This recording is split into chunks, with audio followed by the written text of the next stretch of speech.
Good morning. The December 21st Board of Education meeting is now in session. Please rise for the invocation. O God, we pray to administer that which is just in all educational policies, being ever mindful of your guidance, stir us to action with love, wisdom, and understanding. Pledge allegiance to the flag of the United States of America and to the republic for which stands one nation, under God, indivisible, with liberty and justice for all.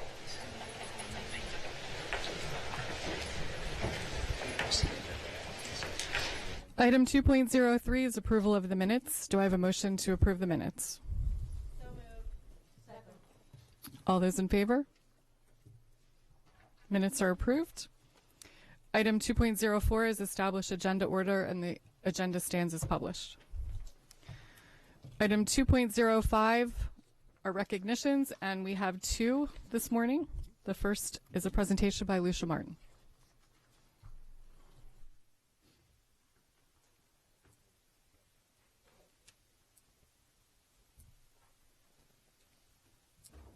Good morning and happy holidays. Good morning.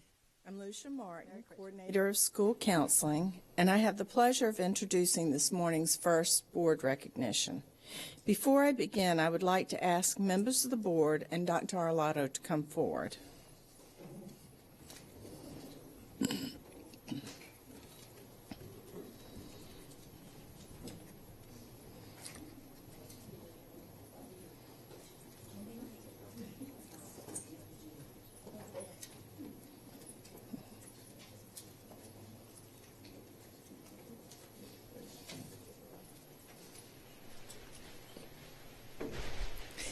Members of the board and Dr. Arlotto, this morning we are fortunate to recognize an outstanding group of Anne Arundel County Public Schools graduates who earned 2016 scholarships from the Bill Belichick Foundation. There were 32 total winners nationwide, and 6 of these came from Anne Arundel County. Each of these scholar athletes has a unique story to tell. These 6 students are now college freshmen, home for the holidays, and are proudly representing AACPS in 6 different states, from Maryland to Michigan. I don't think I have to remind you that Bill Belichick is the head coach of the New England Patriots and the winningest active coach in the NFL. In fact, he has the 4th most wins in the history of the league. As importantly for us, however, Coach Belichick grew up in Annapolis and is a graduate of Annapolis High. Coach Belichick was a 2-sport star at Annapolis High, where he played football and lacrosse. His dad, Steve Belichick, was a longtime coach at the Naval Academy. In 2013, Coach Belichick's foundation was started to replace the one his late father had in place. The intention was to honor 15 deserving scholar athletes across the country each year with $2,500 awards, and to reserve at least one of those spots for an Annapolis high school grad. To qualify, an applicant had to maintain a high GPA while playing 2 or more varsity sports. Due to the generosity of the foundation, the scholarships increased from 15 to 32 this year, and the awards doubled to $5,000 per student because of the quality of the applicant pool.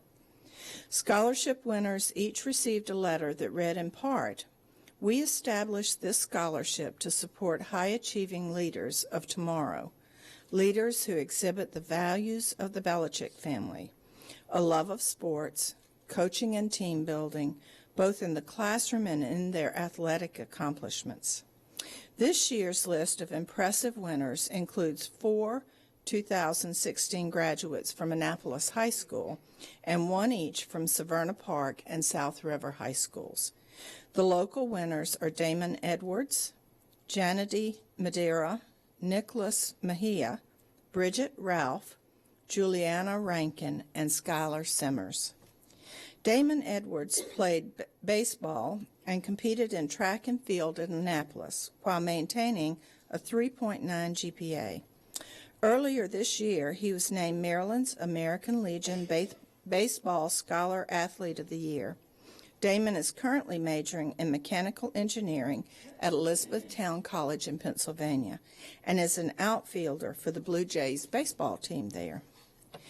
Nicholas Mejia is a student at the University of Maryland Eastern Shore, where he is majoring in sociology and is a member of the spring track team. He was on the varsity basketball, track, and football teams in high school and maintained a 3.8 GPA. He also won the Hoppy Adams Scholarship while at Annapolis High. Bridget Ralph was planning to be here but had to attend an IB ceremony taking place at this exact time at Annapolis High School. Bridget is a student at the University of Notre Dame, where she majors in mathematics and is part of the school's Naval ROTC program. At Annapolis High, she was part of the swim and volleyball teams as an IB student with a GPA above 4. She also won the Elks Lodge and the NROTC scholarships. 3 of the other scholar athletes who couldn't be with us this morning are Janady Madeira, a soccer and softball player at Severna Park High School, who's majoring in criminal justice at Bridgewater College in Virginia and is a forward on the college's soccer team. She also won the Officer Grant Turner Memorial Scholarship. Juliana Rankin, who is also at the IB ceremony right now, is currently a student at Mount Holyoke in Massachusetts.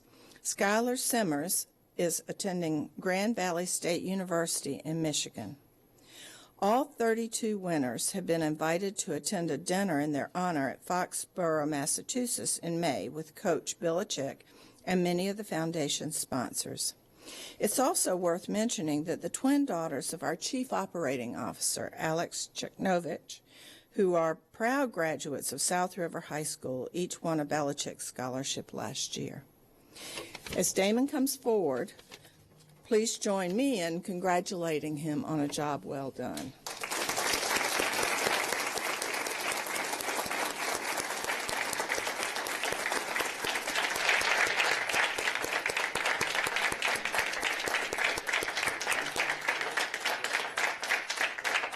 Very impressive, sir. Congratulations, John. Well done.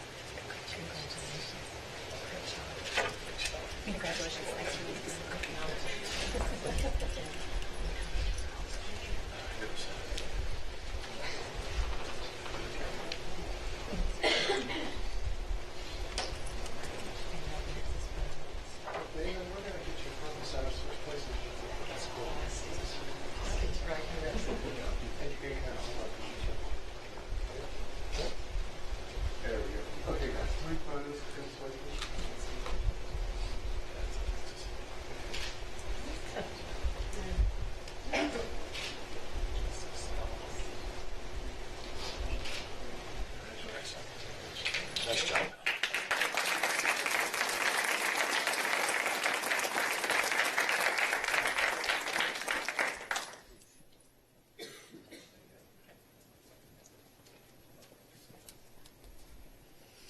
Good morning. I'm Deb Albert, Coordinator for Career and Technology Education, and I'm pleased to present this morning's second board recognition. Like you, I am incredibly proud of the opportunities we provide at our 2 Centers of Applied Technology in Edgewater and Severn. Each year, thousands of students receive state-of-the-art instruction at our campuses in Severn and Edgewater, with our graduates going on to top-flight career-oriented institutions and excelling in the workforce. Today, we are here to celebrate one of those programs. The Information Technology Networking Academy at the Center of Applied Technology South, led by Jason Kaler for the last 3 years, the program prepares students to compete for top-flight jobs in information technology fields like cybersecurity, not just across the country, but around the world. So, how successful has it been, you might ask?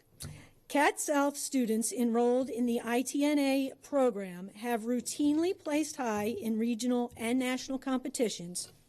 In addition, every Academy student over the last 3 years has successfully completed at least 2 industry certification exams and earned a minimum of 3 college credits while at Cat South. Others around the world are taking notice as well. Earlier this year, the networking firm Cisco has honored the Cat South program as its Academy Curriculum Excellence Award. The award is presented annually by the Cisco Academy to only one institution in each of Cisco's 6 worldwide regions. It recognizes superior delivery of the Cisco Network Associate Curriculum. Cat South won the award for the global region that includes all of the United States and Canada, beating out high schools and community college academies for this award in both nations. Cat South Principal Tom Islands, instructors Jason Kaler and Chris Doring, and several Cat South students are with us this morning. Please join me in congratulating them as they come forward for the outstanding work they do every day.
Okay, guys, 3 photos. Look at this way, please. Quick smile.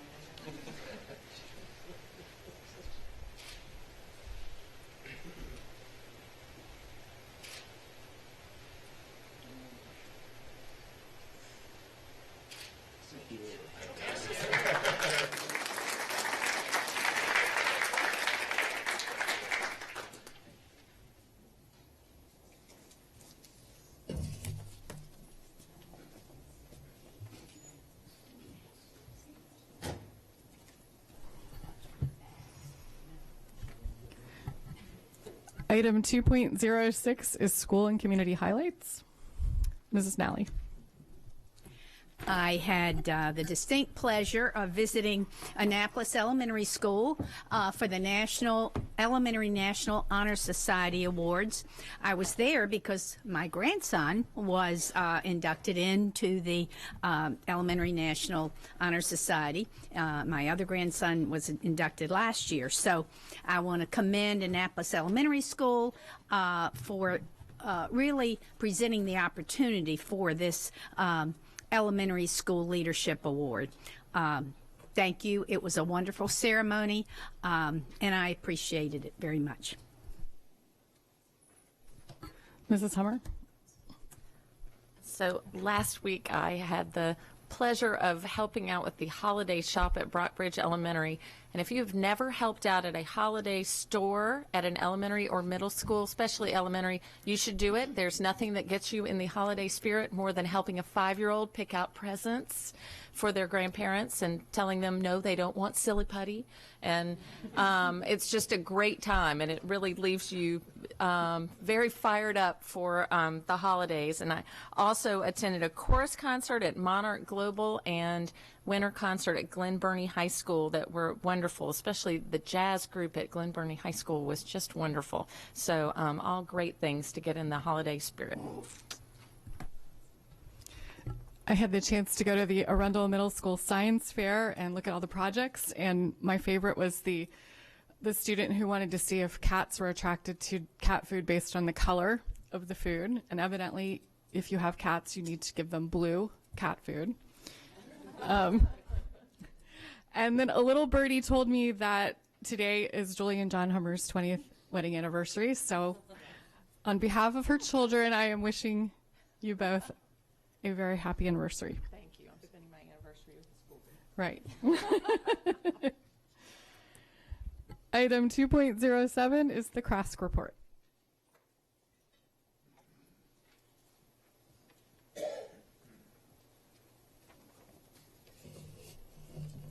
Good morning, President Korbelak, Dr. Arlotto, and other members of the board. My name is Christina Dyson, and I'm the second vice president of CRASC. This past month, on December 5th, CRASC partnered with Avid to introduce new students to our programs and recruit future executive staff leaders and officers. This Rookies in the Lead event was a success. We presented a variety of workshops, from What is CRASC to What is SMOB, and a workshop titled Work It, about finding pathways to express your voice and work your activism as a student. In January, we will be having an inaugural event here at the Board of Education, inviting students to watch one of the most important proceedings in our country. As winter break approaches, and as it gets a little colder, I wanted to conclude this report by saying thank you and happy holidays. Thank you. Same to you guys. 2.08, the CAC report. Don't believe we have one today. And 2.09, the PTA report. No report today. Well, next up is the superintendent's recommended fiscal year 2018 operating budget and capital budget. And before, or as Dr. Arlotto goes down, I'd like to welcome our county executive, who's in the audience today, for the budget.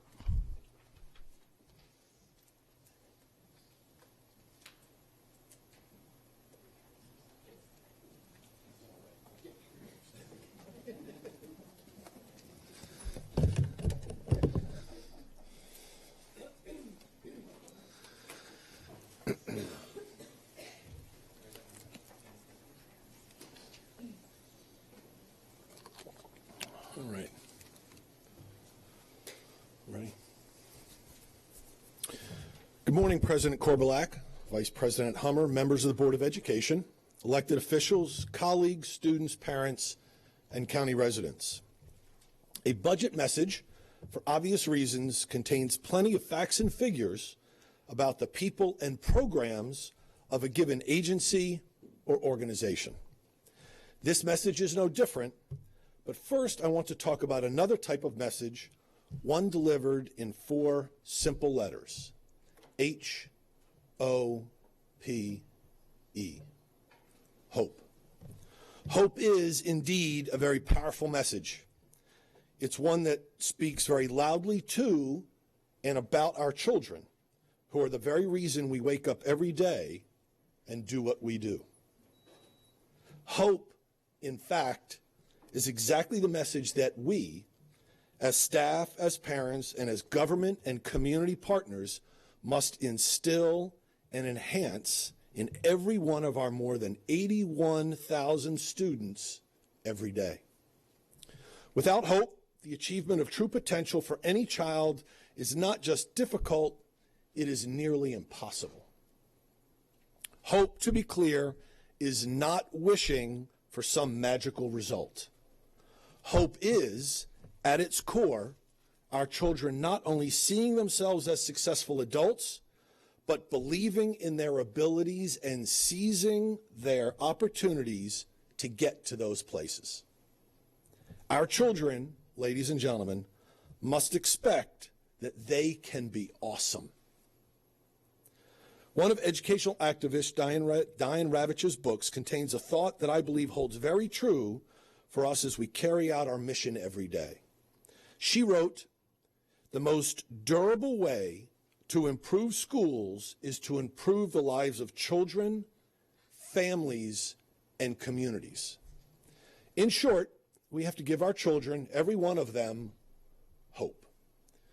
We have to help them not just understand, but believe. Believe in themselves, believe in each other, believe in the adults around them, and most importantly, believe that their potential has no boundaries. A budget, ladies and gentlemen, isn't a document. It is an investment in the hopes of our children, and I assure you there is great hope inside each one of our children. You have seen it in your visits to schools, and I see it every day. Our children hope to learn rounding, hope to engage and expand their music skills, and hope to engage in more STEM lessons.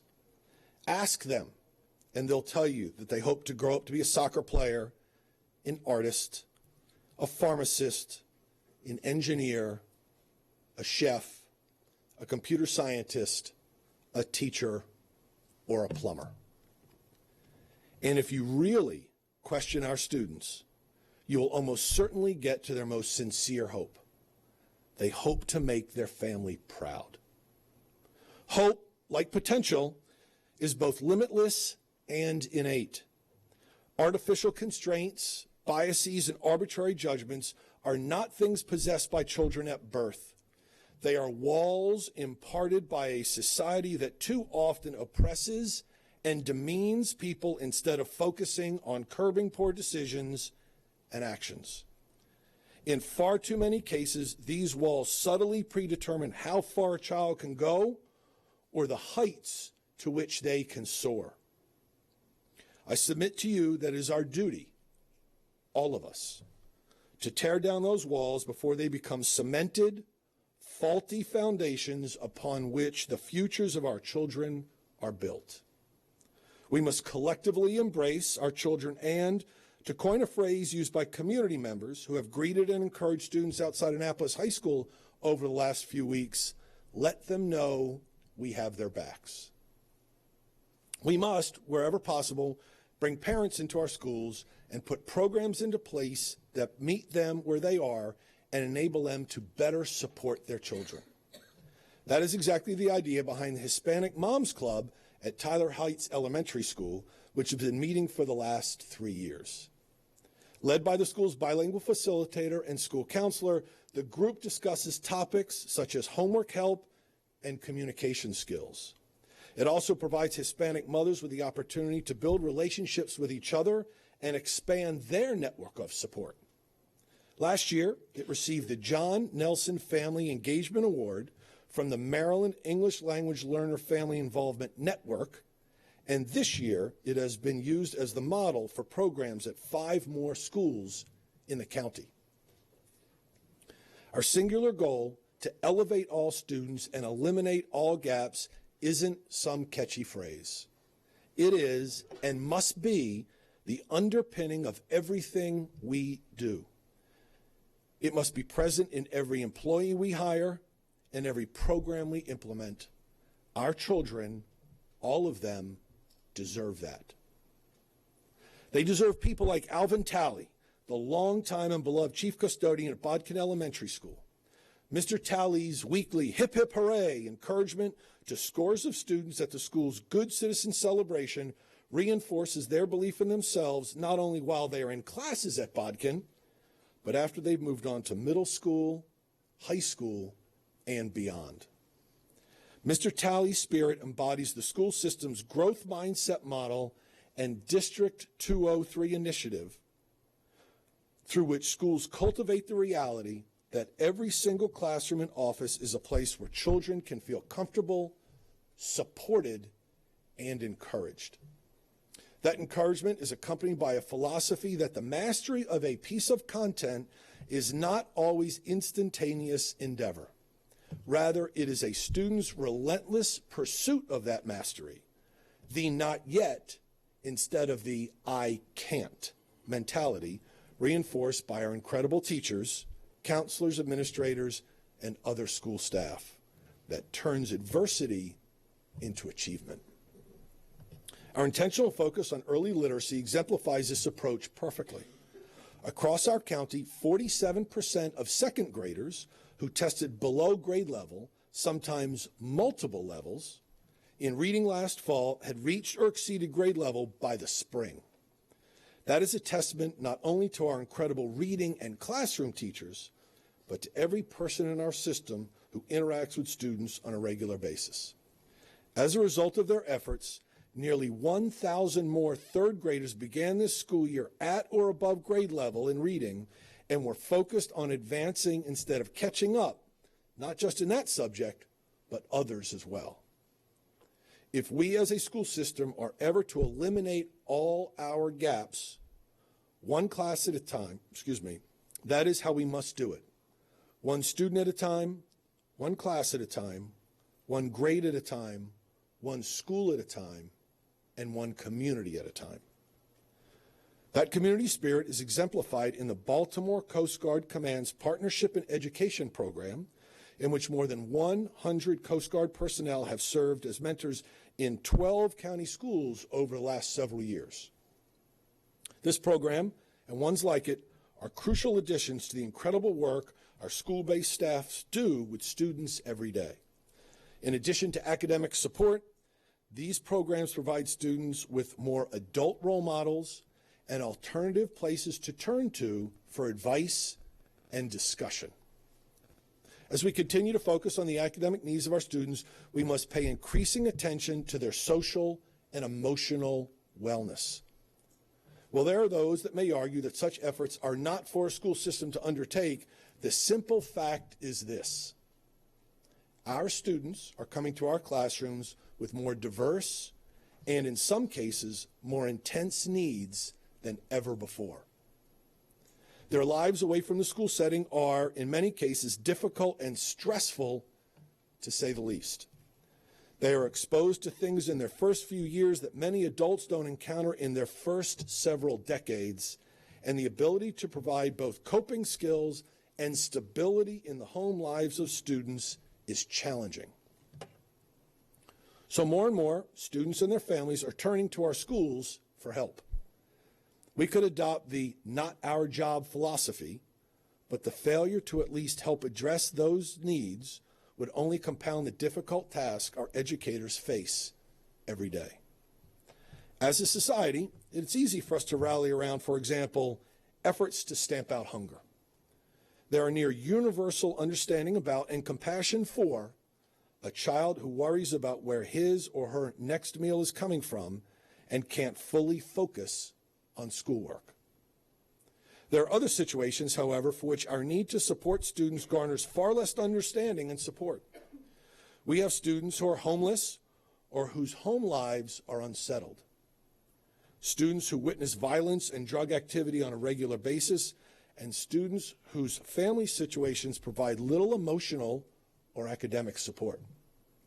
We have students whose native language is not English, students with sexual orientation and gender identity issues, and students who silently attempt to cope as best they can with anxiety or depression.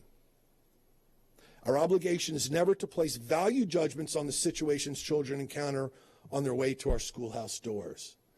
Rather, it is to do everything we possibly can to support them, to give them hope, if you will, once they get to us, and very simply, to be nice. All must mean all, and we must firmly, very firmly, reject any notion that would dictate otherwise. As Severna Park resident Betsy Gonzalez wrote in an email to me recently, it is comforting to know that our schools are providing the students with a safe, supportive, and inclusive environment. There is so much more to an education beyond Common Core and language arts. My husband was born in Mexico, and both our children are adopted from Mexican birth parents, so we gladly welcome the conversation in the classroom about diversity and appreciation of the acceptance of those with differing views. We must also, wherever possible, do what we can to help students make positive choices that best suit their career aspirations. That's one of the main factors in our proposal now before this board to eliminate the all too often unhealthy course selections high school students make in the quest to rank first in their class by replacing the valedictorian and salutatorian system with a Latin honors system. This system rewards students for success while simultaneously encouraging them to seek expanded academic and extracurricular paths. Our efforts to support the academic, social, and emotional needs of our students must be met with equal efforts to support our hardworking and dedicated employees. The work we do on behalf of our children is done efficiently, very efficiently. When it comes to the ratio of non-instructional staff to students, for example, we are the third leanest school system in the state of Maryland. That lean administrative overhead ratio is a result of focusing our funding on people who have contact with students every day. I repeat to everyone listening today what I said a year ago. My colleagues are the backbone of our success. We must, to the very best of our ability, advocate for their needs. Our advocacy, however, must be tempered with fiscal reality. The $1.16 billion operating budget that I am proposing to this board today represents a 3.8% increase from our fiscal year 2017 budget. That increase includes $20.5 million allocated to our healthcare fund and $15.6 million targeted for employee compensation increases. The level of compensation funding in this request is equivalent to a full step increases for all eligible employees, as well as increases for all employees not otherwise eligible for steps. The exact nature of any increases for employees and bargaining units will be determined through the negotiations processes with those entities. As I said, our advocacy must be practical and must be done with an awareness of the fiscal realities that exist in our state and county. We must recognize the efforts of county government, particularly in the last 2 years, to assist in meeting our needs as best it can. A year ago, for example, County Executive Steve Shue worked with us to secure approval from the Maryland State Department of Education to allocate $10 million outside of the maintenance of effort provisions to assist with serious structural issues in our health care fund. As part of that allocation, which was ultimately approved by the County Council and included in our current year budget, we assured MSDE that we would undertake substantive revisions to our health care plan. Those discussions must include a collaborative approach from all of our bargaining units to identify more than $20 million in cost avoidances or revenue enhancements to support health care costs if we are to be successful in returning that fund to solid footing and avoiding more drastic actions such as furloughs or reductions in force. We are continuing to examine all of our budget line items and, wherever possible, directing resources to the health care fund to help ensure its solvency. While the health care plans offered to our employees are rarely discussed publicly, they are an important and integral part of compensation packages. Keeping our health care fund on sound footing affords our employees not only access to excellent medical services, but an array of preventative care options to help them maintain a high quality of life. We also must continue to focus on our instructional needs, and my request includes $6.8 million to open the Monarch Academy Annapolis Public Contract School in September. Monarch will ease overcrowding in Annapolis schools and provide a program of choice that does not currently exist for elementary students in the Annapolis cluster. It will also provide a pathway to our International Baccalaureate Middle Years program at Annapolis Middle School and our Performing and Visual Arts program at Bates Middle School. This has been a logistically difficult road to navigate, and I want to thank County Executive Shue, the Children's Guild, and developer Steve Shaw for their continued commitment and tireless efforts to clear the obstacles that presented themselves in this process. I spoke earlier about the needs to address increasing issues related to social and emotional wellness of our students. This, ladies and gentlemen, is not an issue isolated to our county. and it is far more than a school issue. It is a public health issue, and we must do our part to address it. This request contains $3.3 million for 35.4 positions to assist in achieving this goal. Those positions include 23 teachers and aides for special education students, 5 assistant principals for elementary schools, allowing counselors and reading specialists to concentrate on their areas of expertise instead of administrative functions, 3 school psychologists, 1 social worker, and 3.4 counselors to provide full-time counselors at 3 additional elementary schools and 1 early education center. Let's be clear. Better addressing the needs of our children in this way is not lowering expectations for our students. Rather, it is raising the ability of children to appropriately cope with the many stressors in their lives and react accordingly. It is also clearly an emotional benefit to our great teachers who can focus more on instruction with fewer distractions and less stress. My request also includes $2.5 million for an additional 33 classroom teachers to address enrollment increases and $762,000 for 10 teachers to continue to reduce class sizes. I've also included $216,000 for 4 community ambassadors to serve as additional supports and resources and to provide critical links between schools and communities they serve. We have refined these positions to formalize the structure and ensure that the community ambassadors are present both in schools and communities so that they can help forge strong bonds for our students. The number of English language learners our school system is educating continues to surge, with 570 more students this year than a year ago. That's a 14% increase, and we simply have to add staff to continue to try to meet the needs of these students and their families. My request includes $763,000 for 10 English language acquisition classroom teachers and $125,000 for 2 additional bilingual facilitators to undertake the critical work of collaborating with families of these students. We must also continue to enhance the opportunities we offer our students, and this request contains $1.4 million to do exactly that. Approximately $1 million is allocated to funding 10.5 positions to expand the Triple E program to the 7 elementary schools in the Old Mill cluster. Old Mill will be the 6th cluster in our system with Triple E, which not only provides students with an additional subject of study, but affords elementary school teachers with crucial additional planning time.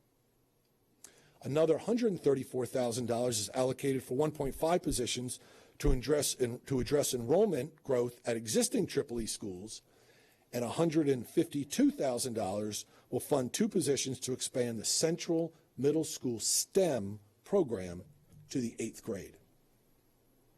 For our students to excel in all the ways we envision, we need to continue to upgrade, and update the environments in which they learn. In the next month or so, 2 of the schools we have long worked on, a Severna Park High and a modernized Benfield Elementary, will be complete. Funding of the $238.6 million capital budget request that I present to you today will allow us to continue to improve the instructional settings for thousands more students. Included in my request is more than $176 million for construction and/or design funding at Manorview, High Point, George Cromwell, Jessup, Arnold, Edgewater, Tyler Heights, and Richard Henry Lee elementary schools, as well as for the new Crofton Area High School. In addition, this request includes $7.5 million for pre-kindergarten and kindergarten additions at Park and Shadyside Elementaries, and $1.1 million to renovate the Carrie Whedon Science Center building in Galesville as we prepare to open an early education center there. I've also included $7 million for open space enclosures at Brockbridge and Shadyside Elementary Schools, and $6 million for classroom additions at Marley and Solly Elementary Schools. In both the operating and capital budgets, I truly would have liked to do more. However, as I said earlier, we must develop responsible budget requests that fund core priorities while recognizing the fiscal realities in which we operate. More than $51.7 million in requests from department heads, every penny of them worthwhile and justified, had to be eliminated as we crafted this budget. This board, County Executive Shue, and the County Council will have some difficult decisions to make between now and June, when our final budget for the coming year is adopted. As those decisions are deliberated and discussed, we must keep foremost in our minds the images of the children who occupy the most important seats in our school system, those in the classroom. I leave you with the thought espoused 5 centuries ago by the master artist Michelangelo. Every block of stone has a statue inside it, and it is the task of the sculptor to discover it. Ladies and gentlemen, across our county every day, in more ways than you and I could ever count, we are discovering the great masterpieces that exist in our children. To be content, however, with simple discovery would be to fail our children. Instead, we must unceasingly believe in the greatness of every child and relentlessly endeavor to sculpt, refine, enhance, and empower the hope in all of our children that will help them reach their full potential. I thank you for allowing me to be part of this endeavor.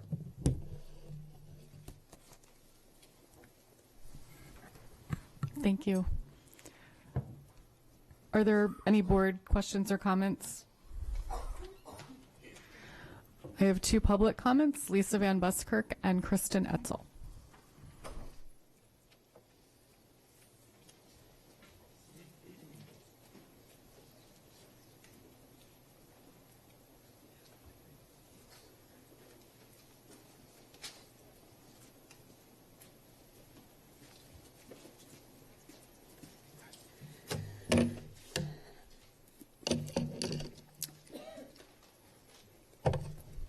Good morning, board and Dr. Arlotto.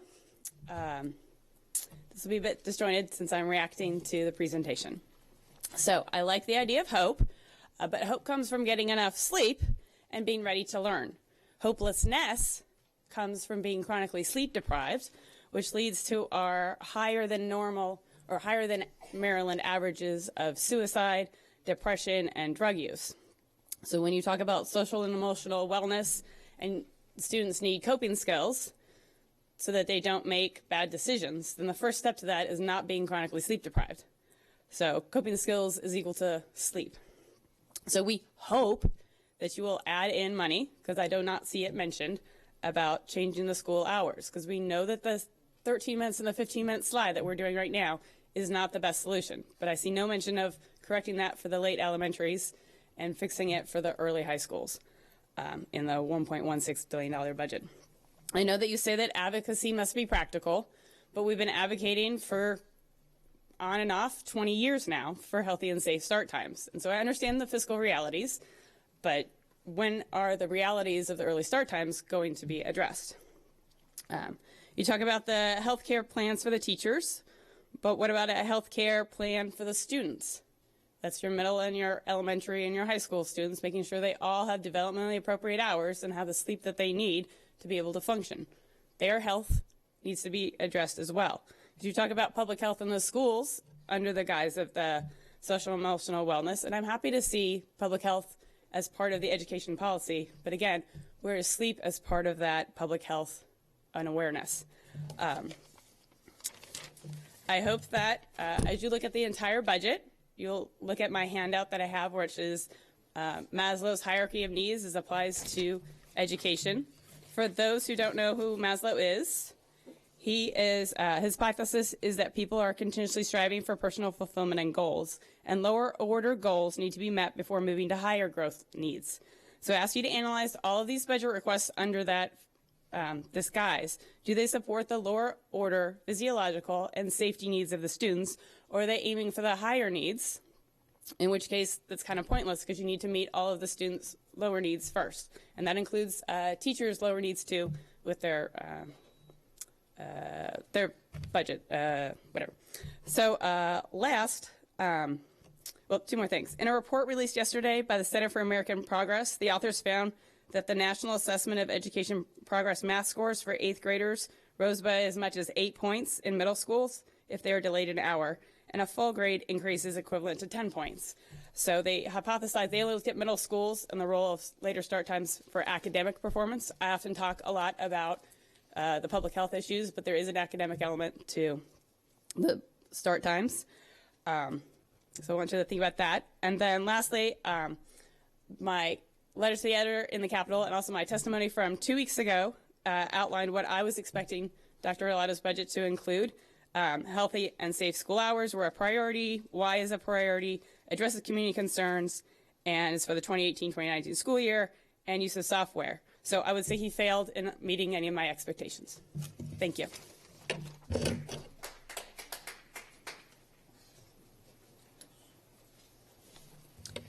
Good morning, Dr. Arlotto, President Korbalak, and members of the board. My name is Kristen Etzel. I'm the organizer of the Fund Old Mill School Construction Group. As this is my 4th time this school year coming to speak up for Old Mill Schools, I imagine you recognize me at this point. In reacting to the budget just presented, I'm disappointed, obviously, not hear any mention of the Old Mill Schools or Rippling Woods Elementary School as being included in the fiscal 18 budget. Old Mill Schools have had funding promised in years past and delayed. Old Mill Schools were listed as a #1 priority in the 2006 MGT study, and then we had the 2015 MGT study, and we're listed as 7, 8, 9, 10, 11. However, last year's budget projected that in 2018 we would start to see some of those design and construction funding begin in 18, and now that we're discussing 18's budget, it's pushed to 19. I'd like today to give you an update on our group's progress. I have 2 other group members here with me today, Jennifer Brienza and Rachel Jennifer, who have been instrumental in helping me get the word out to the community. Rachel has been a liaison to the PTA at Ridgeway Elementary, which feeds into Old Mill. Jennifer has been speaking at the Old Mill Middle North PTA. I've spoken with PTAs at Rippling Woods, Quarterfield Elementary, as well as Old Mill High School. In addition, I've spoken at the Village of Old Mill Community Association. We've used the website and Facebook to increase our outreach. We've received a lot of interest, and our group is gathering momentum. We hope to have many supporters at the upcoming January 10th public hearing regarding the budget. We're in this for the long haul, and we will follow the budget process throughout, including speaking at county executive budget hearings and the county council meetings. Again, last year, the board's projected budget for fiscal 18 included feasibility and design funding for Quarterfield and Rippling Woods Elementary, as well as the new Old Mill West High School. Now that the fiscal year budget 18 is currently under review, we've been delayed another year, and it's not indicated, at least at last viewing, was not indicated to begin until fiscal year 19. We want to see the design and construction funding for Old Mill Complex Master Plan schools begin in fiscal year 18 instead of 19, and see the corresponding funding and the projected 6-year plan to shift it up accordingly as well. Thank you.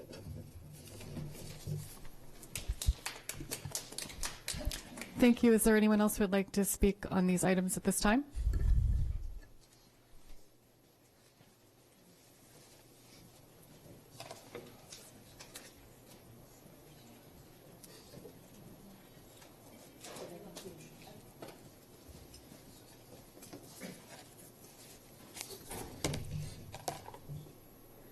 Can they have them right now while I'm? Okay, great. Hello, President Korbalak, Dr. Arlotto, and members of the board. Thank you for being here. My name is Janet Norman. I'm an Annapolis Middle and Annapolis High parent. Also, forgive the disjointed comments as I'm also reacting to the budget. What I'm handing out to you right now is a reminder from the Centers for Disease Control and the American Academy of Pediatrics, who've endorsed this, our nation's doctors, are reminding you that the consequences of sleep deprivation and early high school start times that we still currently are the earliest in the state of Maryland are doing to our kids. And I want you to focus on that. And as Lisa has mentioned, the Maslow's order of social and emotional needs that you're attempting to take care of. You can't do that without having a healthy foundation of sleep. As my IB student just reminded me this morning, he could give no mild expletive about school today and didn't care that he had a physics test because he was so freaking tired. And that's someone with ultimate supports at home who's driven into school to get half an hour more sleep every day than his disadvantaged peers, and someone who's competitive about his grades. You're driving them to depression, alcohol use, and things that are endangering our high school students. And many of you who have had high school students recently, and those who haven't, it's a rude awakening that the amount of binge drinking, the amount of drugs and pills and everything that's out there. It's not like when you grew up. The drugs are much more powerful and much more dangerous. And so the second page that I've handed out to you is the increase in drug overdose data from the CDC website. And you can see that Maryland is, along with several of our other mid-Atlantic states here, is hot red with a 20% increase in opioid deaths from 2014 to 2015. Okay, so what can you do to help be a part of it? Obviously, if you say a PowerPoint presentation in health class, no student ever is going to tell you that that's effective. What they're going to say is that their ability to be resilient, to make good decisions, and to care about things has to come from a healthy, sleep-rested kid who's using their rational brain and not their irrational reptilian brain that you've left them with in a sleep-deprived state. So I encourage you to put the money back in for transportation changes. We are the 19th out of 24 in terms of the amount of spending per transportation. And I encourage you not to do the EEE program and use the money for transportation instead. I don't see why Old Mill Cluster should be getting it if Annapolis Cluster has 1/3 of the Title I schools. Please put your money into saving our high school students from the dangers that they're facing. Thank you.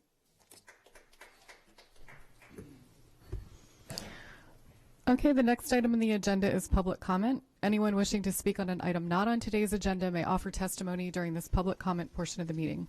Speakers will be allotted 3 minutes each, and the board asks that comments remain civil and appropriate for the various audiences that may be watching or viewing the meeting. Student-specific and personnel matters are confidential and cannot be discussed in this forum. This time is intended for speakers to voice their opinion and not necessarily as a question and answer period. Speakers may pose questions, but answers will be counted toward the 3-minute allotment. For the record, please give your name before speaking, and handouts should be given to the board assistant. I have one card, Robert Silkworth.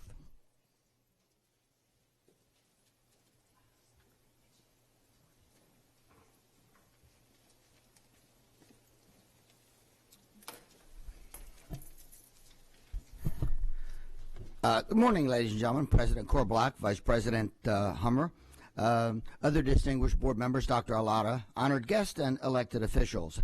My name is Robert Silkworth. I am a 45-year teacher here in Anne Arundel County, and I am the chairperson of the High School Concerns Committee, and we are here to give our monthly report. We had our recent meeting on December the 14th. At this meeting, there was some discussion about the new proposed Latin grading policy, and I'm happy to tell you that I believe that the majority of the teachers that we talked to are in favor of that. The main focus of the meeting, however, was, again, about school or safe schools.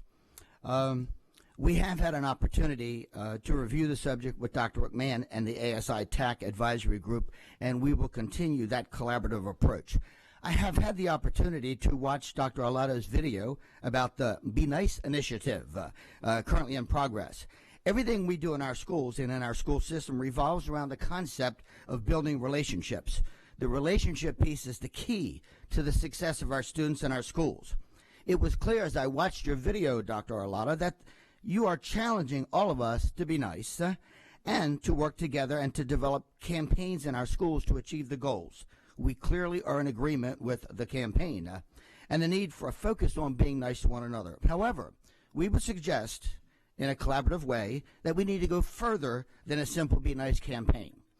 Some of you know that I've been a sports announcer here in Anne Arundel County, high school sports, for a long time. As a sports announcer for many years, I begin every event with the following message. Ladies and gentlemen, as every team or each team represents their respective schools, we remind you that honoring the values of sportsmanship is the essence of every athletic contest. We ask all fans to show respect for players, respect for coaches, respect for officials, and of course respect for those around you. Players, coaches, and fans, let's all remember to respect the game. This actually comes from the MPSSAA, and we've been using that for a long time. I think that we need a similar message sent to our schools each and every day. It might read something like this. Students and staff, as we begin the school day, we would like to remind everyone that honoring the values of good citizens is the essence of each day we spend in our school learning and growing together. We ask all students and staff to please show respect for one another, both in and out of the classroom. Please respect your teachers, your students, your classrooms, and of course, please show respect for yourselves. We thank you in advance. Ladies and gentlemen, I can tell you that there is a great amount of frustration and stress in some of our schools. The great news is we can eliminate that stress and that frustration with a campaign that not only focuses on being nice, but also on being respectful at all times. Be nice, show respect. Ladies and gentlemen, I usually end with kudos. Today, I decided that that's going to go to Dr. Alotto. Dr. Alotto, your comments regarding hope were awesome and right on point. Students, communities, they present us with diverse and intense needs. It is challenging more so than ever to meet these needs. We do need the resources to make sure that all of our students believe that there is hope for them and their future. Thank you. Thank you. Are there any other public comments? Okay. I understand our budget office has some additional comments on the fiscal year operating and capital budget. Correct. So we'll circle back to 3.01, 3.02.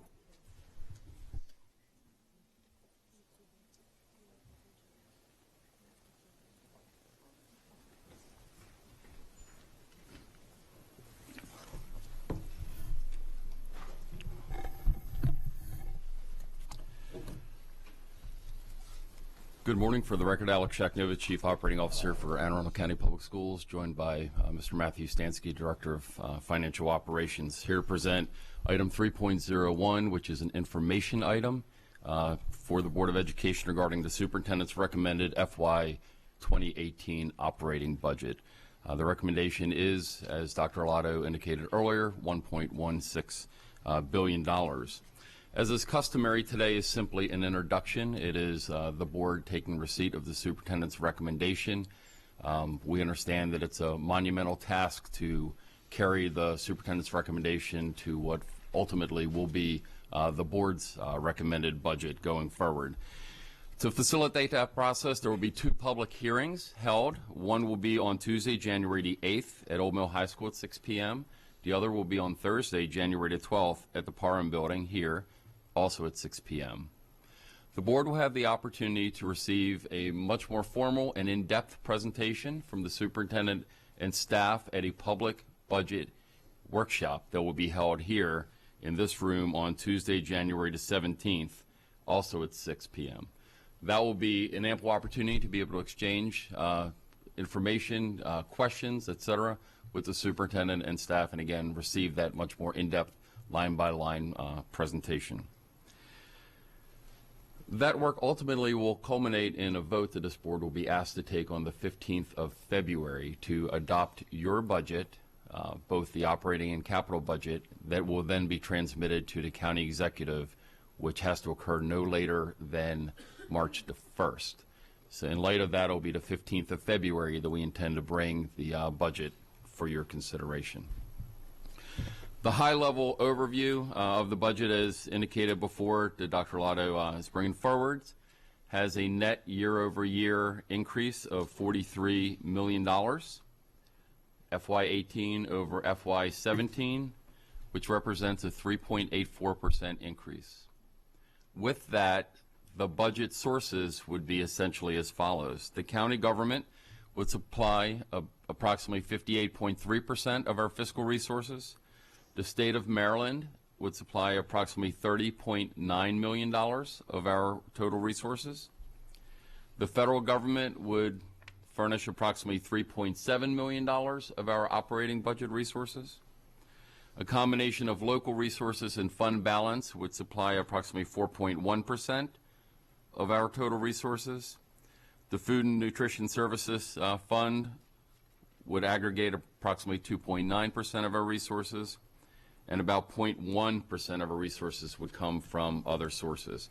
So the exhibit before you disaggregates from those various funding sources, and a pie chart at the bottom of that page shows the funding sources. In your board packet is a little bit of a worksheet that you can access as you begin to take a look at the budget. This aligns with the information that Dr. Orlado delivered earlier today. We don't intend to go through them in a line-by-line fashion because, in fact, that will be our intention when we hold that in-depth workshop. However, the highlights of that sheet essentially are as follows. We are anticipating, the superintendent is requesting and recommending an unrestricted increase of $54.7 million. That is going to be offset by an approximately $11.7 million decrease in restricted funding sources. That is how we arrive at that $43 million recommendation that the superintendent is bringing forward, again, that 3.84% increase.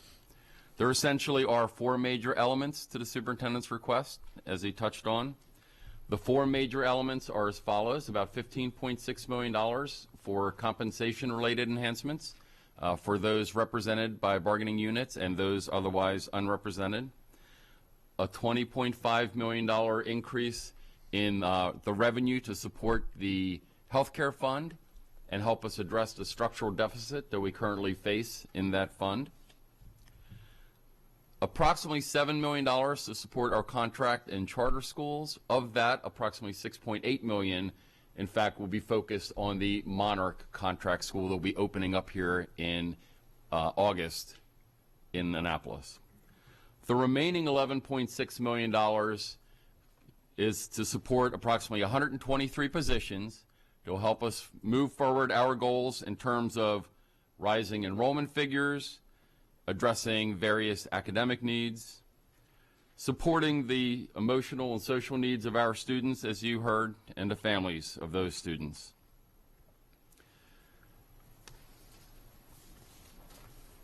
We remain available between now and the workshop to begin addressing any questions you have. Again, we'll be bringing that to you in a much more detailed fashion. So with that, and in the interest of time today, we'll curtail our formal presentation on the operating budget.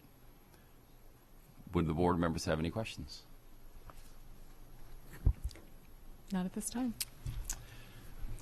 So turning to item 3.02, similarly, the capital budget, again, being brought forward for information only, is a $238.6 million capital budget today. As you know, the capital budget was brought to the Board of Education back in September for ratification and recommendation to be forwarded to the state. The budget that the superintendent is recommending this morning to you on item 3.04 is directly analogous to that was brought forward to you in September. There is no additional projects that have been added. None of the priorities have been changed, so it is essentially the same CIP in the same order that this board weighed and considered back in September. There's been some minor adjustments to some of the pricing of some of the projects based on information we learned. So, for example, in working with the state, we identified that some of our projects are eligible for some additional state funding. And again, we'll go through the nuances of that when we have the opportunity to go through that detailed budget. But again, of that $8.6 million capital budget that Dr. Orlado is bringing forward, a full $176 million of that is for those large capital projects at Manorview, High Point, Cromwell, Jessup, Arnold, Edgewater, Tyler Heights, Richard Henry Lee, and Crofton Area High School. Additionally, $7.5 million for pre-K and kindergarten additions at 2 schools, that being Park and Shadyside. A $1.1 million renovation project at Carey Wheaton to facilitate that school opening up as a early learning center for our youngest students. $7 million to address the open space classroom enclosure projects at both Brockbridge and Shadyside. And then finally, $6 million for classroom additions at Marley and Solly. And with that, we'll conclude our brief presentation regarding the capital budget this morning. Mrs. Birch. Thank you. I just have a logistics question. I guess it's 2 parts. First, have we ever changed our capital budget between the September vote and the February vote before? In your recollection? Because I can't remember.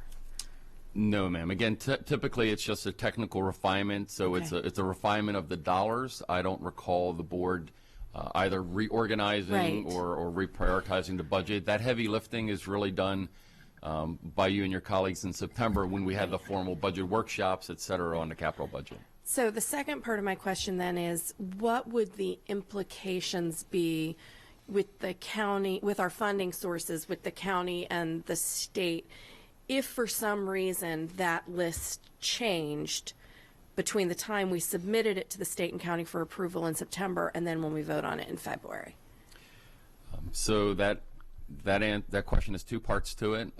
It will not at all impact the state consideration of it because that window is essentially closed. So any alteration that you made that would modify projects that you're requesting from the state would essentially have no effect because they would not be eligible for consideration until next October of 2017.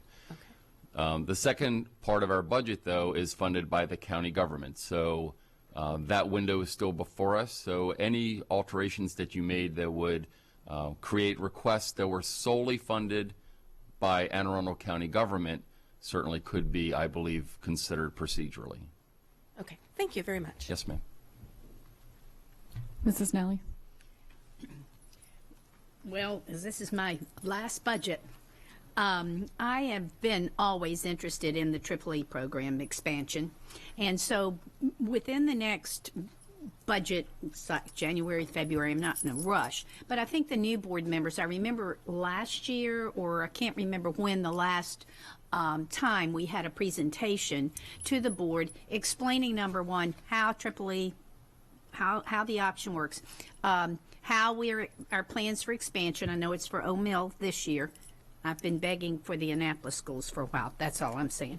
But anyway, as Dr. Arlotto knows, but I would like the new board members to be aware of the impact that has had, and I would like in the future, prior to this, to have a presentation so newer board members understand the impact on the elementary schools and the successes we've had, because we've now had it.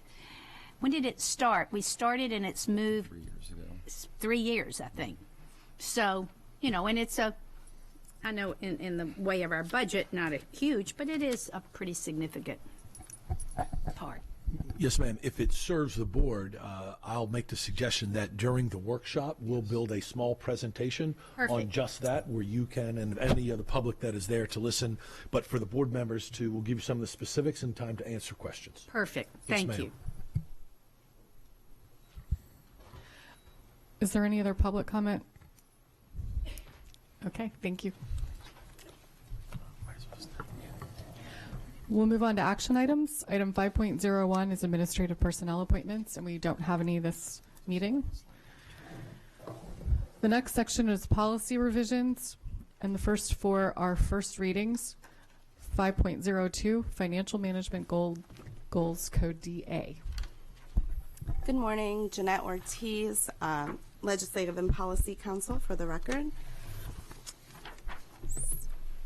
Our first policy, the Division of Financial Operations brings policy DA, Financial Management Goals, to you for first reading. This policy was last revised on November 20th, 1989.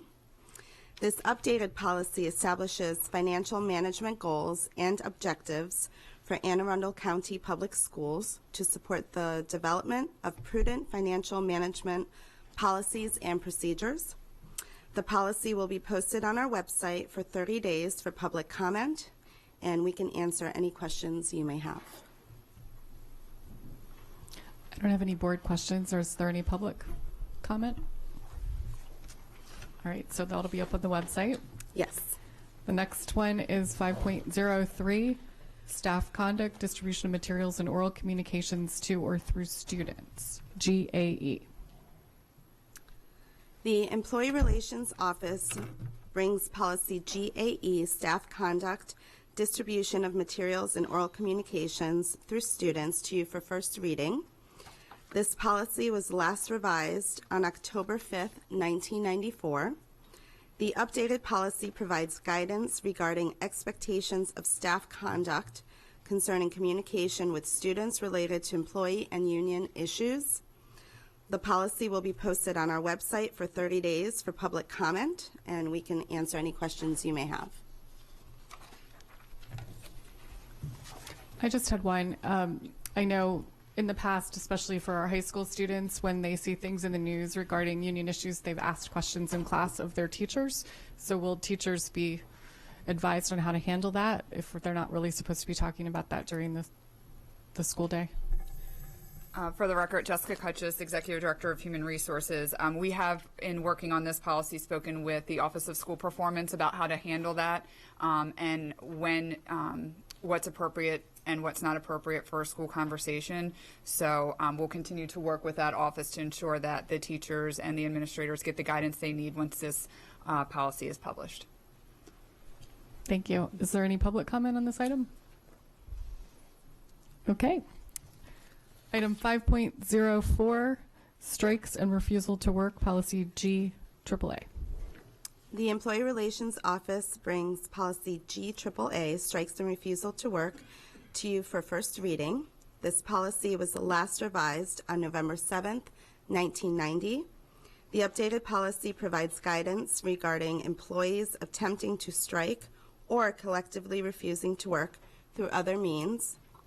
The policy will be posted on our website for 30 days for public comment, and we can answer any questions you may have. I don't have any board questions. Is there any public comment? Okay. Item 5.05 is the National Association Meetings GBN policy.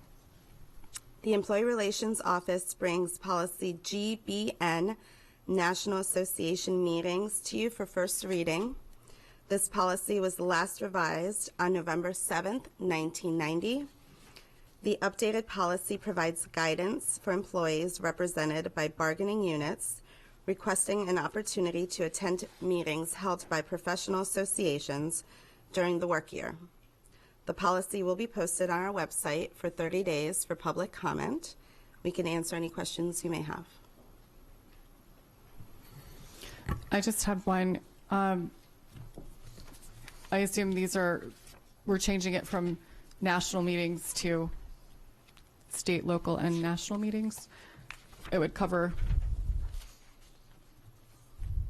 a broader range of meetings. And we're talking about not having to charge a staff member leave if they attend professional meeting, correct? Correct. Okay, go ahead.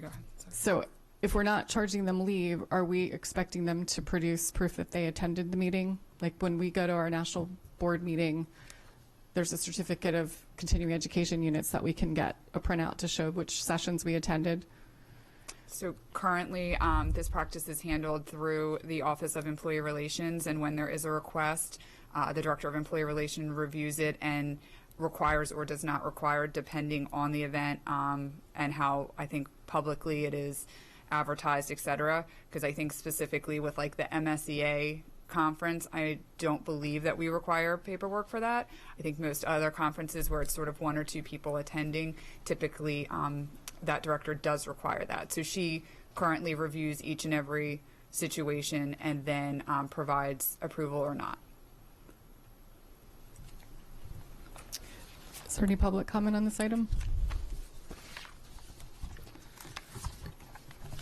All right, the next set of policies are second readings. 5.06, Grading Code II.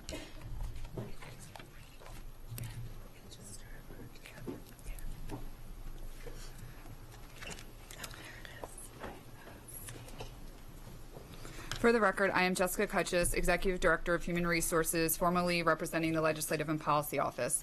During the 30-day public comment period for this policy, we received 58 comments regarding our recommended changes from valedictorian and salutatorian honors to the Latin honors recognition.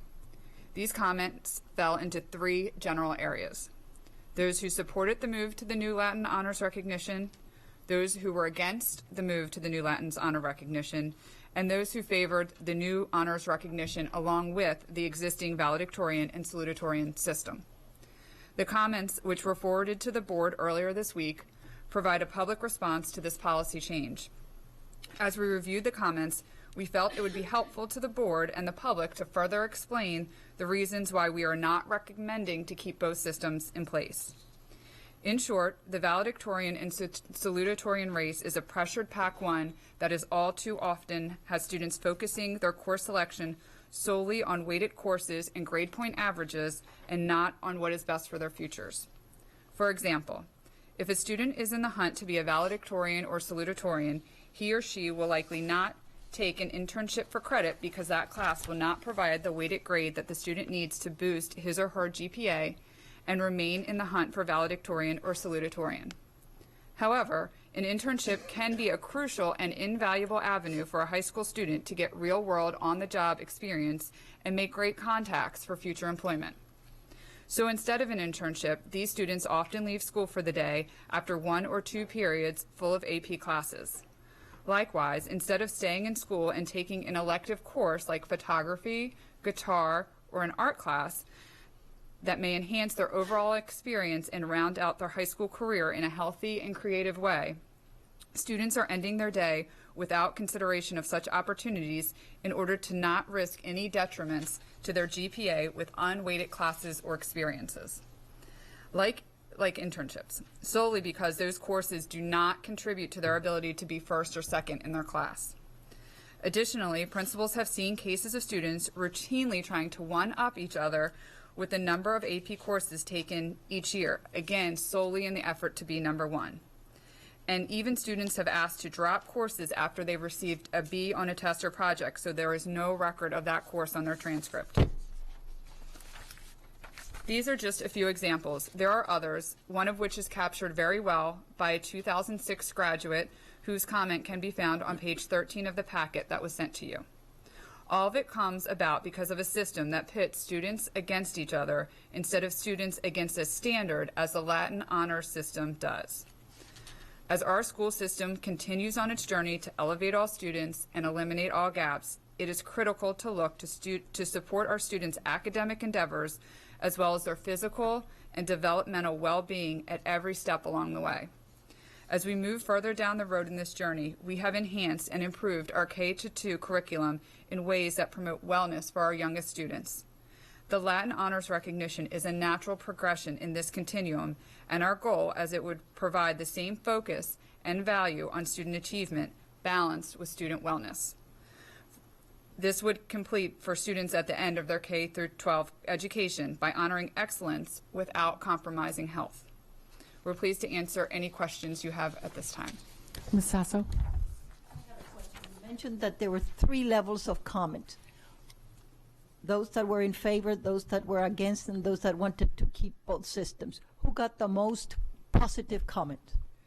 So unfortunately, when we analyzed the comments, we couldn't break them down specifically into just 1, 2, or 3 because they often overlapped. So as you read through the comments, you will see that in some cases they'll say, well, I like this about the valedictorian system and this about the cum laude system, but it wasn't a clear cut between the 3. So I don't have a clear cut analysis on which comments fell into which buckets. Mrs. Birch? Thank you.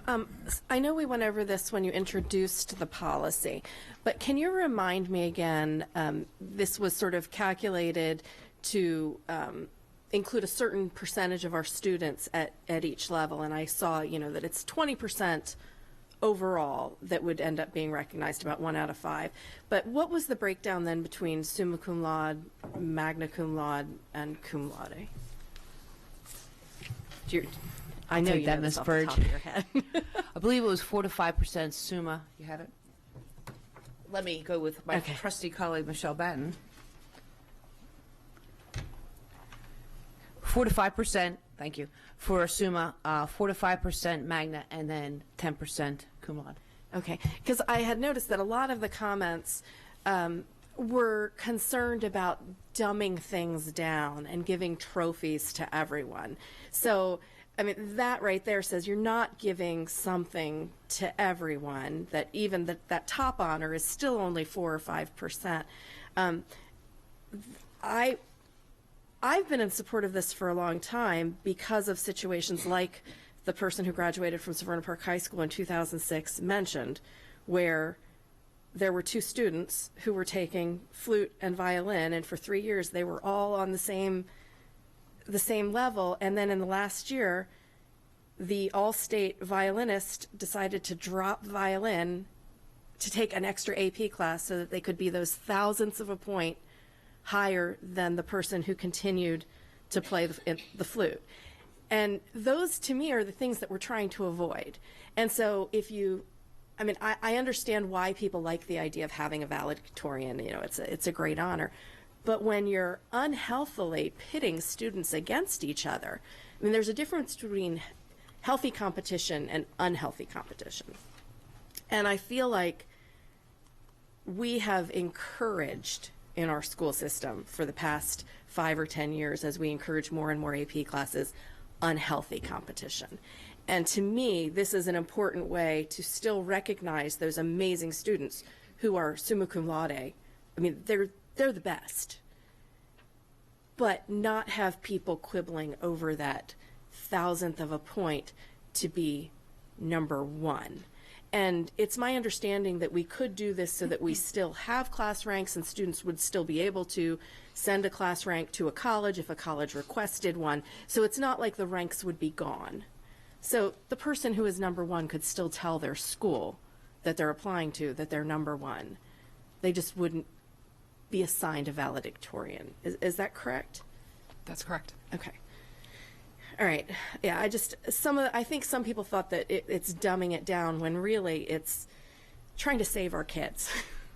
Because, mine myself are in middle school and high school now, and I can see one in particular of them participating in the race. And that's not something I want for her. She wouldn't be allowed to. But, it's not a good situation for kids. Mr. Graydon. Thank you. I guess this is a question and a comment, and maybe I'll start with the question. If the class ranks will remain discernible under the proposed system, how does that, and those ranks will be discernible to colleges and students, how does that eliminate any purported stress or unhealthy competition? It seems that people who kind of have this within them to want to be number 1 are still going to do that if the number 1 is discernible and they can, tell their mom and dad about it or tell a college about it. So I frankly have to say I'm not persuaded that eliminating the traditional designations of valedictorian and salutatorian are going to reduce so-called unhealthy competition if the class ranks are still discernible. And, you all can address that. But again, going back to the first time this was presented, before the public comments came in, I initially asked, are there other systems that have done both? And again, there was no expectation that you would necessarily come to that first presentation with such research. But again, on my own, I was able to determine that Durham, North Carolina, a large school system just this year, adopted the 3-tiered Latin honor system, but maintained the traditional valedictorian and salutatorian honors. And I understand the comment that it's kind of hard to dissect the 15 single-space pages of comments, but if you read them, and I'd like to share some of these with the public, I do think that they are if you have to put a number on them, overwhelmingly in favor of maintaining valedictorian and salutatorian with the adoption of Latin honors. And some of the specific comments were, quote, the new system should be implemented in conjunction with the traditional valedictorian system to promote drive for academic rigor. First, I'm opposed to the elimination of the current system of honoring a class valedictorian and salutatorian. If you want to add another recognition policy, go ahead, but removing the valedictorian and salutatorian is a big mistake. I have two issues with this change. Many schools use both valedictorian and salutatorian in addition to the Latin honors program at graduation. I believe this would be a better approach. Why can't both be done? That's kind of hearkening back to my initial question when you made the presentation a few weeks back. I do not see why adding the cum laude designations means we have to do away with valedictorian and salutatorian. Please reconsider this aspect of the new policy and regulation and reinstate the valedictorian and salutatorian honors. I like the idea of the Latin honors designations to acknowledge those students who are performing at a high level, but I have mixed feelings about eliminating the valedictorian and salutatorian honors. While I'm not opposed to introducing the Latin honor system, I am opposed to getting rid of the valedictorian. Do not get rid of valedictorian and salutatorian. Double exclamation. That said, the cum laude program is a step in the right direction and should have been instituted sooner. I like the idea of the cum laude recognition, but why get rid of naming a valedictorian and salutatorian? I agree with the addition of honors for cum laude through summa cum laude, but I believe the designation of valedictorian and salutatorian should remain for years to come.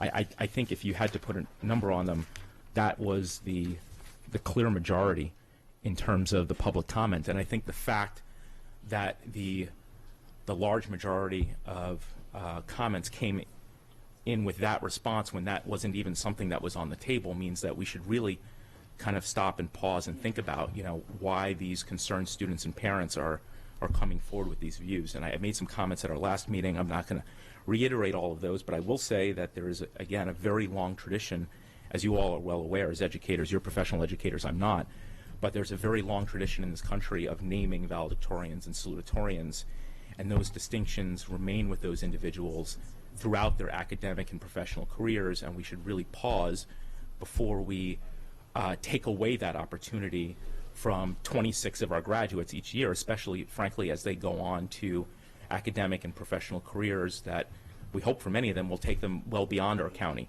And again, just not to reiterate everything I said last time, but just think about some of these names. Notable high school valedictorians, including Alicia Keys, Cindy Crawford, Jodie Foster, Weird Al Yankovic, W.E.B. Du Bois, Dr. Seuss, Paul Robeson, and Kevin Spacey.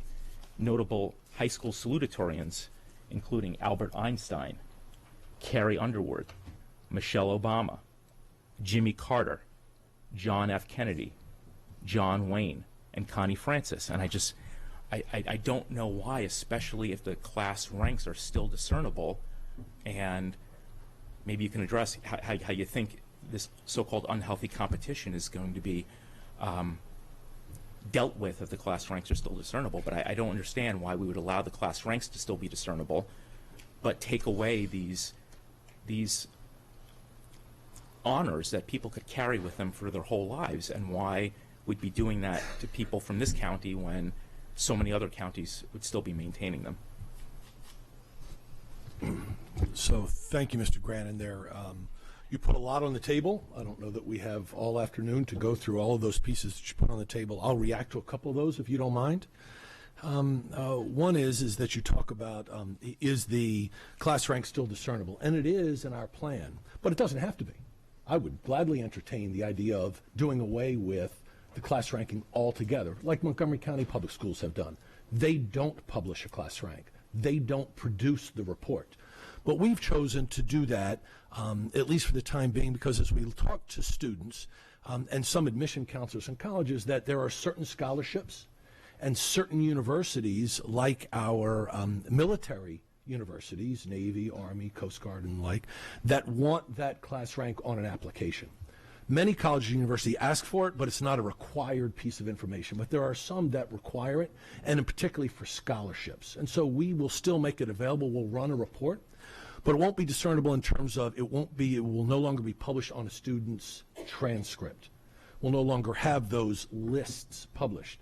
But if a student comes forward to their counselor and says, I'm applying for X scholarship and I need my class rank, and they show the form to their counselor, the counselor will be able to go to a report and find that number so the student can put it on there. So it won't be discernible to the public, but it will be on a case-by-case basis. That's our plan. The other is that we certainly could do both, right? And as you say, Durham, and I think we reached out and actually talked to some of the folks in Durham, North Carolina, as they are going through this process. But one of the things that you said, Mr. Grant, is you said that it is a long-honored tradition in the country, to paraphrase, that we have a long-honored tradition of recognizing and celebrating our number one and number two at the high school level. And I'm not sure that because it's a long-honored tradition, is the right thing to do. Right? Do we keep doing it just because it's always been that way?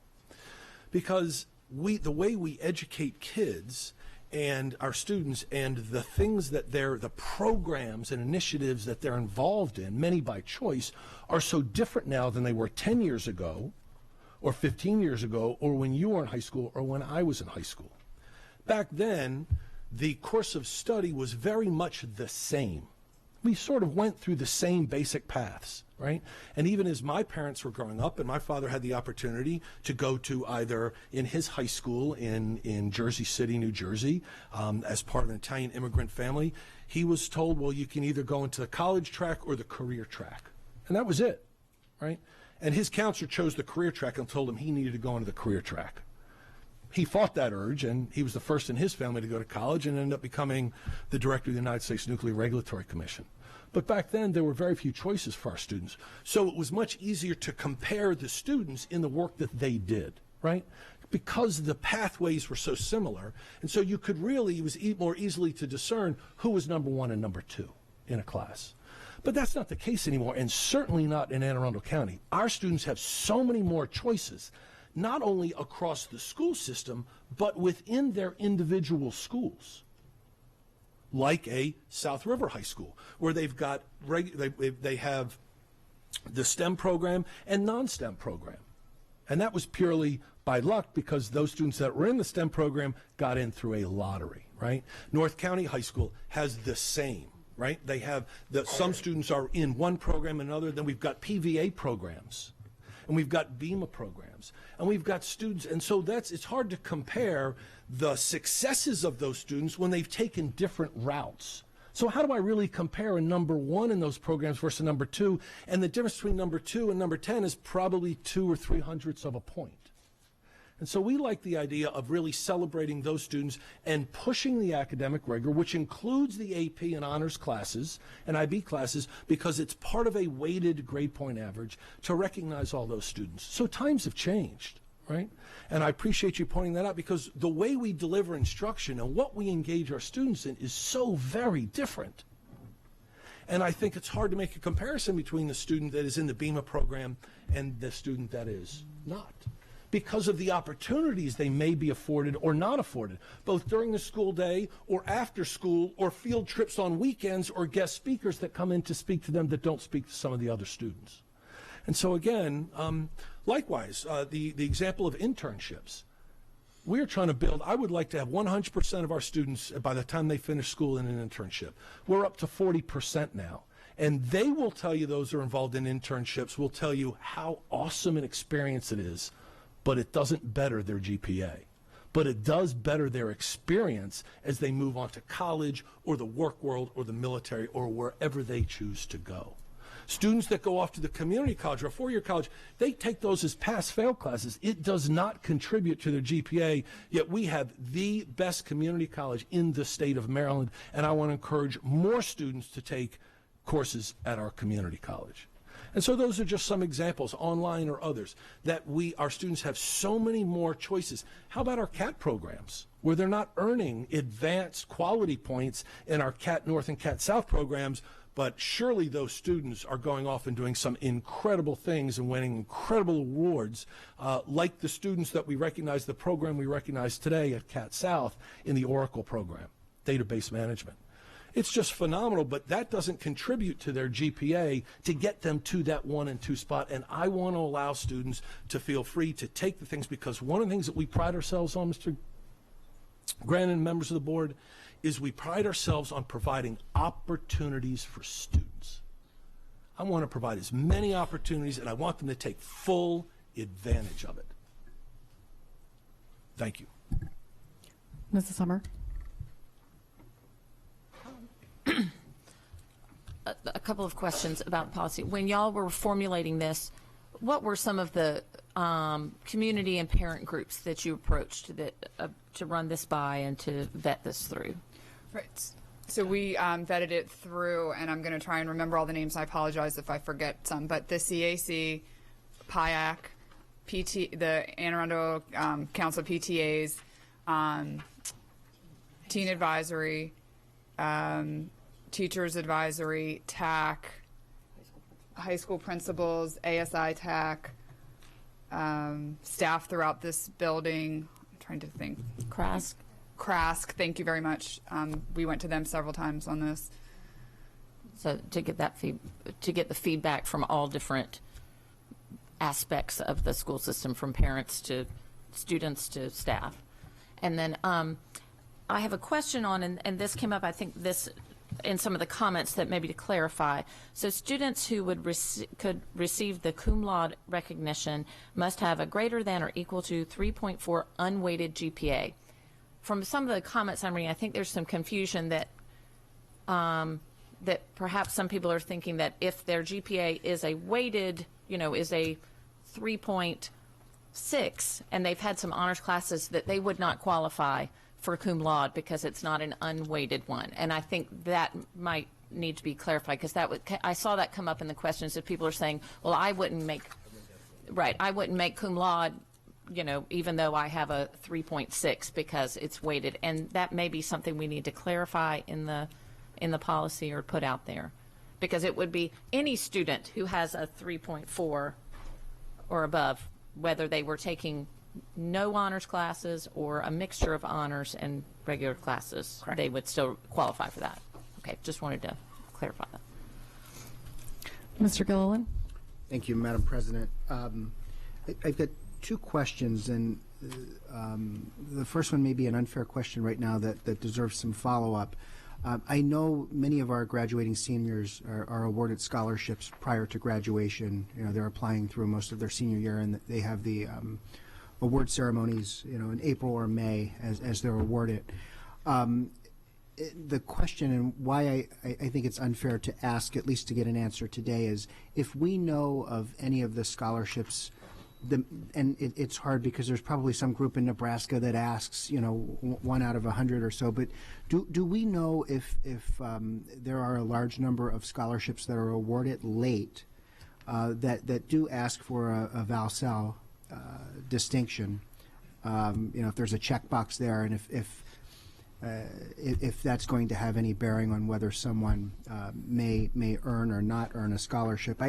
I'm just curious if that was a factor here, because I don't want any of our students to be disadvantaged when they're competing against Howard County or when they're competing against Baltimore County, at least for now. I know Montgomery has already changed, and then certainly as they're competing for scholarships with students from other states. As I asked last time when this came up on first reading, I don't know that higher ed and the application process to get into college is going to be a difficult, is going to bring any difficulty if we do make this change and eliminate ValSal. But I'd like to have some extra assurance that the scholarships are not going to have too much of a bearing. Again, understanding that there's always going to be a one-off or an outlier, but if there are any major ones, that we can just confirm that our students won't be at a disadvantage. And again, I don't expect that answer today. The second question, we've made reference to CRASC a couple of times, and it's funny, this corner of the board, we've got current CRASC member and 2 former members here. So the CRASC opinion in this is important to me. And I don't know, I don't want to put Ms. Dyson on the spot or even Ms. Williams unless she knows, but I would be curious to know whether CRASC has taken a formal position on this. And I know that in taking some of these formal positions, there's a lot of dialogue and debate among the students during that process, and at least knowing that I think would be helpful to me. I don't know if the president, Scott Howarth, would want to speak or confer with the second vice, Christina Dyson, before coming up if they have something to say. I think that that's more of their position to speak on it since they're representing CRASC, and I'm not just representing CRASC, I'm representing all students of Anne Arundel County, so I think that would be better for them. Hi, for the record, I'm Scott Howarth. I'm the president of CRASC. CRASC has been dealing with this issue for the past few years, and we have been unable to come to a consensus wholly. The controversy is mainly between whether we want to do cum laude alone or whether we want to do cum laude and val sal. We're entirely in support of cum laude. It's just whether we want to do that separate or with val sal. So we do not have an official stance at the moment. Any questions? Thank you. Thank you. Ms. Sasso? I want to make a little rebuttal to what Dr. Arlotto said, because the standards of the United States education throughout the world has gone down. We do not stand at the same level that we stood years back, even though we could have all of this academic rigor and all of these great classes that the school system has. You know, we cannot stand here and say we are standing at the top of the world at this moment. So I cannot see either getting rid of long-honored traditions which the United States has had, that throughout the years, the Val Sal has proved to be outstanding. I understand that there are students that basically go completely out of the way, and I agree with the cum laude system, okay? But I think we should keep both of them just because, you know, we have traditions, and no matter how we put it, traditions, the world, customs just go around. Sometimes they're here and it goes all around and they do come back. Okay? And our educational system is not the best educational system in the world for us to start getting rid of long honored traditions because we think it would be better for a student. I think any person, whether they are at work or they are a student, basically should have challenges. And a person himself or herself decides what they want to do with their life. The parents might not want them to basically compete for the valedictorian or the cum laude, but a child inside of himself or himself has that drive of where he or she wants to go. And I don't think it's fair to basically tell a child that, you know, we are trying to make everybody happy or 20% happy when a child basically wants to be number one or number two. You know, I agree it should be both of the systems. Mr. Granin?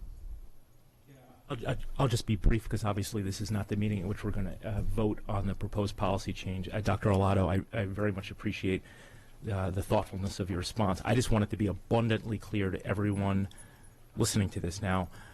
There's not anything in anything I said or I certainly intended to say to question the sincerity of your beliefs and those of your team behind the proposed change. What I'm questioning is the efficacy of this policy in achieving that. And I'm just going to be blunt. I'm not persuaded to hear that, oh, at some time in the future, we might revisit the class rank issue. I think, frankly, the reason it wasn't addressed now is because that would be amazingly unpopular, particularly given the high rate of applications to service academies in this county. And I'm not persuaded that, oh, we'll deal with that later. If we have class ranks, they're going to be discernible. We're talking about a handful of students here. They're going to be able to get those numbers. They're still going to talk about them. They're still going to stress over them.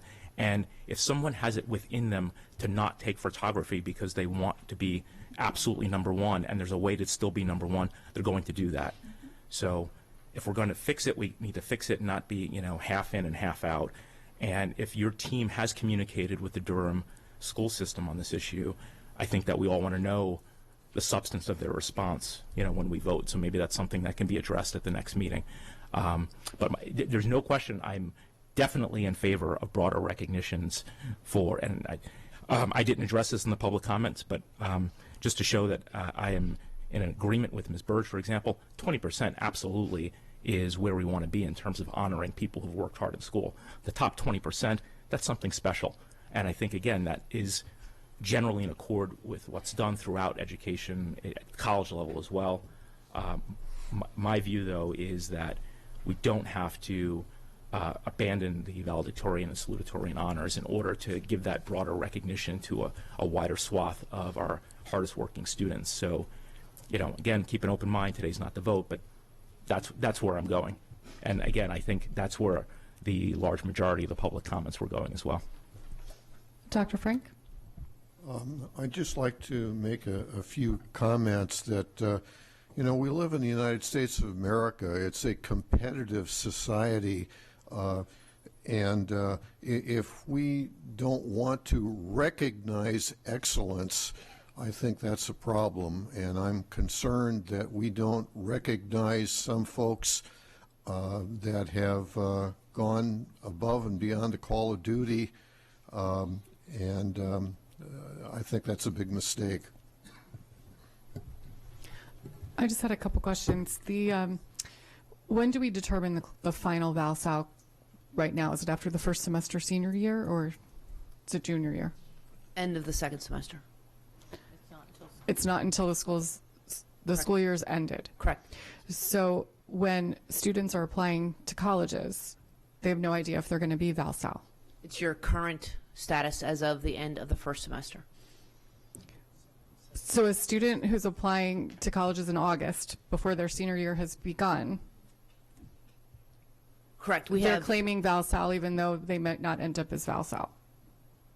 When we have transcripts of students come out, it's their current place. Which could then change for the final graduation ceremony. Correct.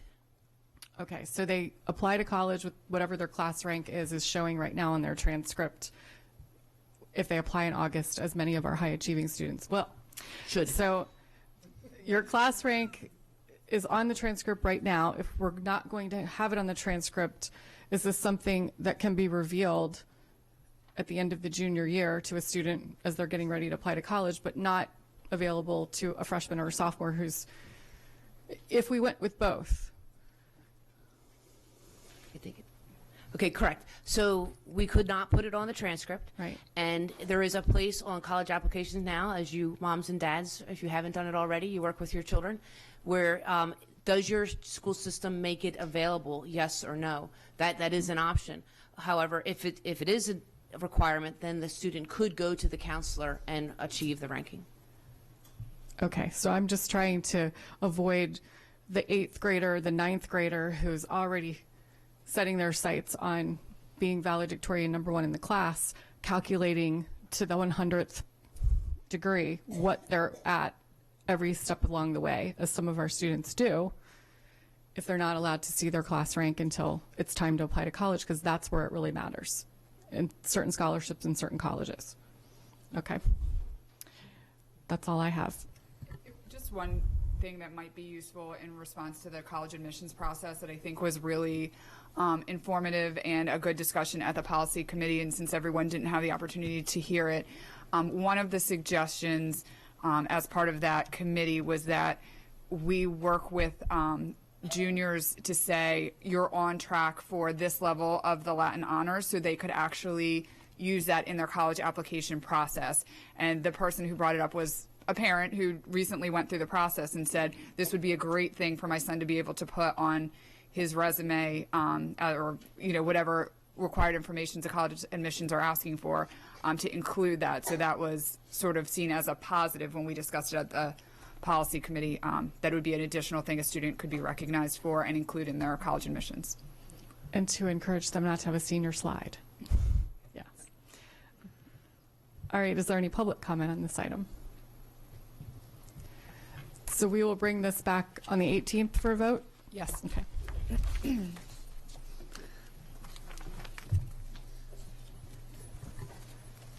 Item 5.07 is a second reading on student publications, code JCB.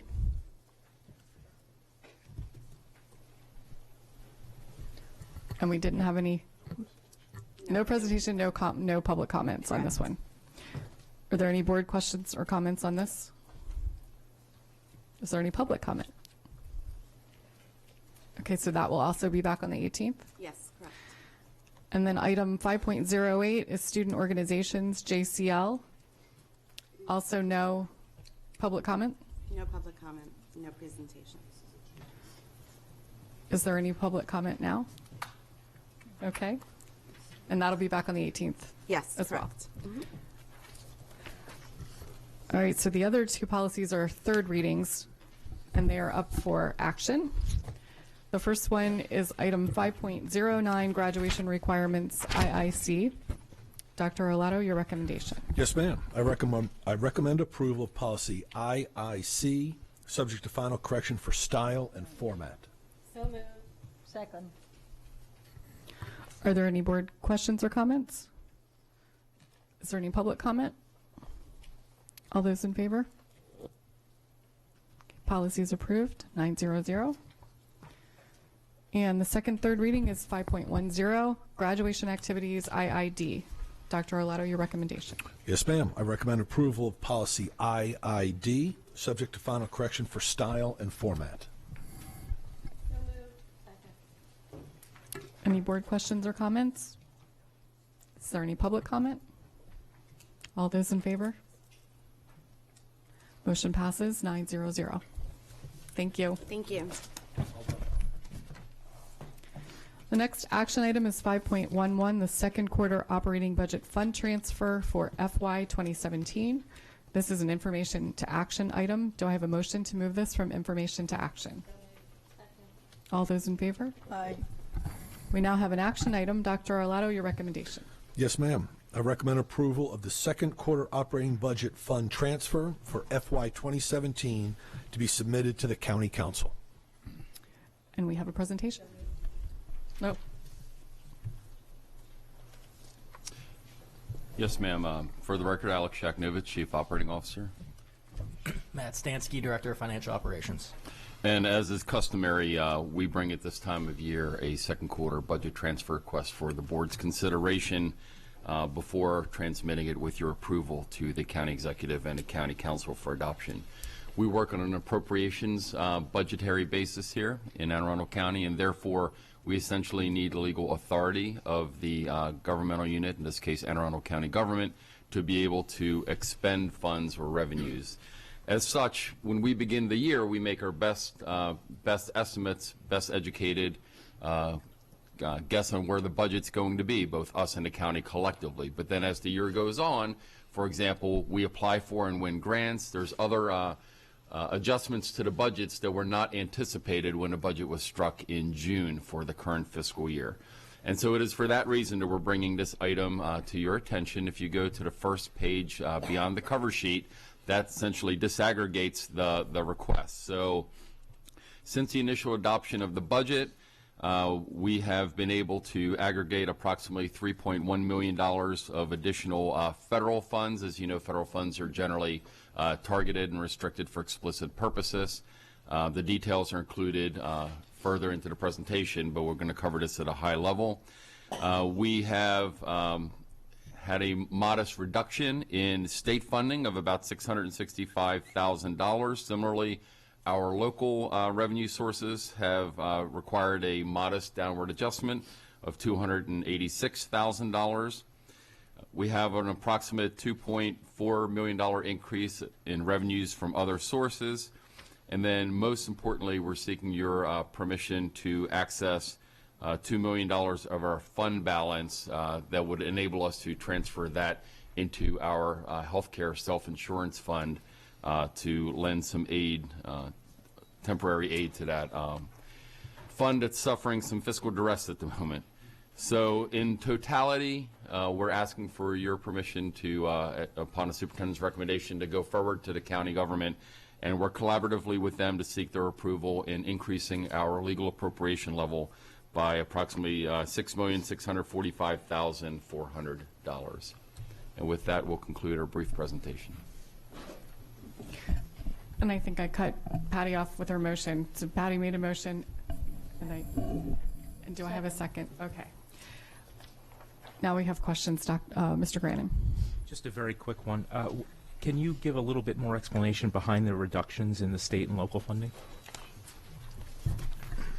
So essentially, they're disaggregated. We have, on the unrestricted side of our budget, we basically have no reductions at either the federal or the state level. They all actually occur at the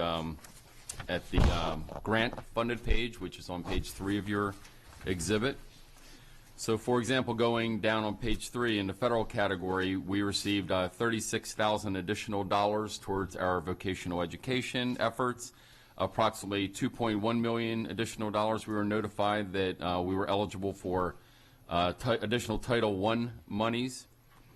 We were notified that we became eligible for $753,300 for STEM. It's a DODEA, Department of Defense grant.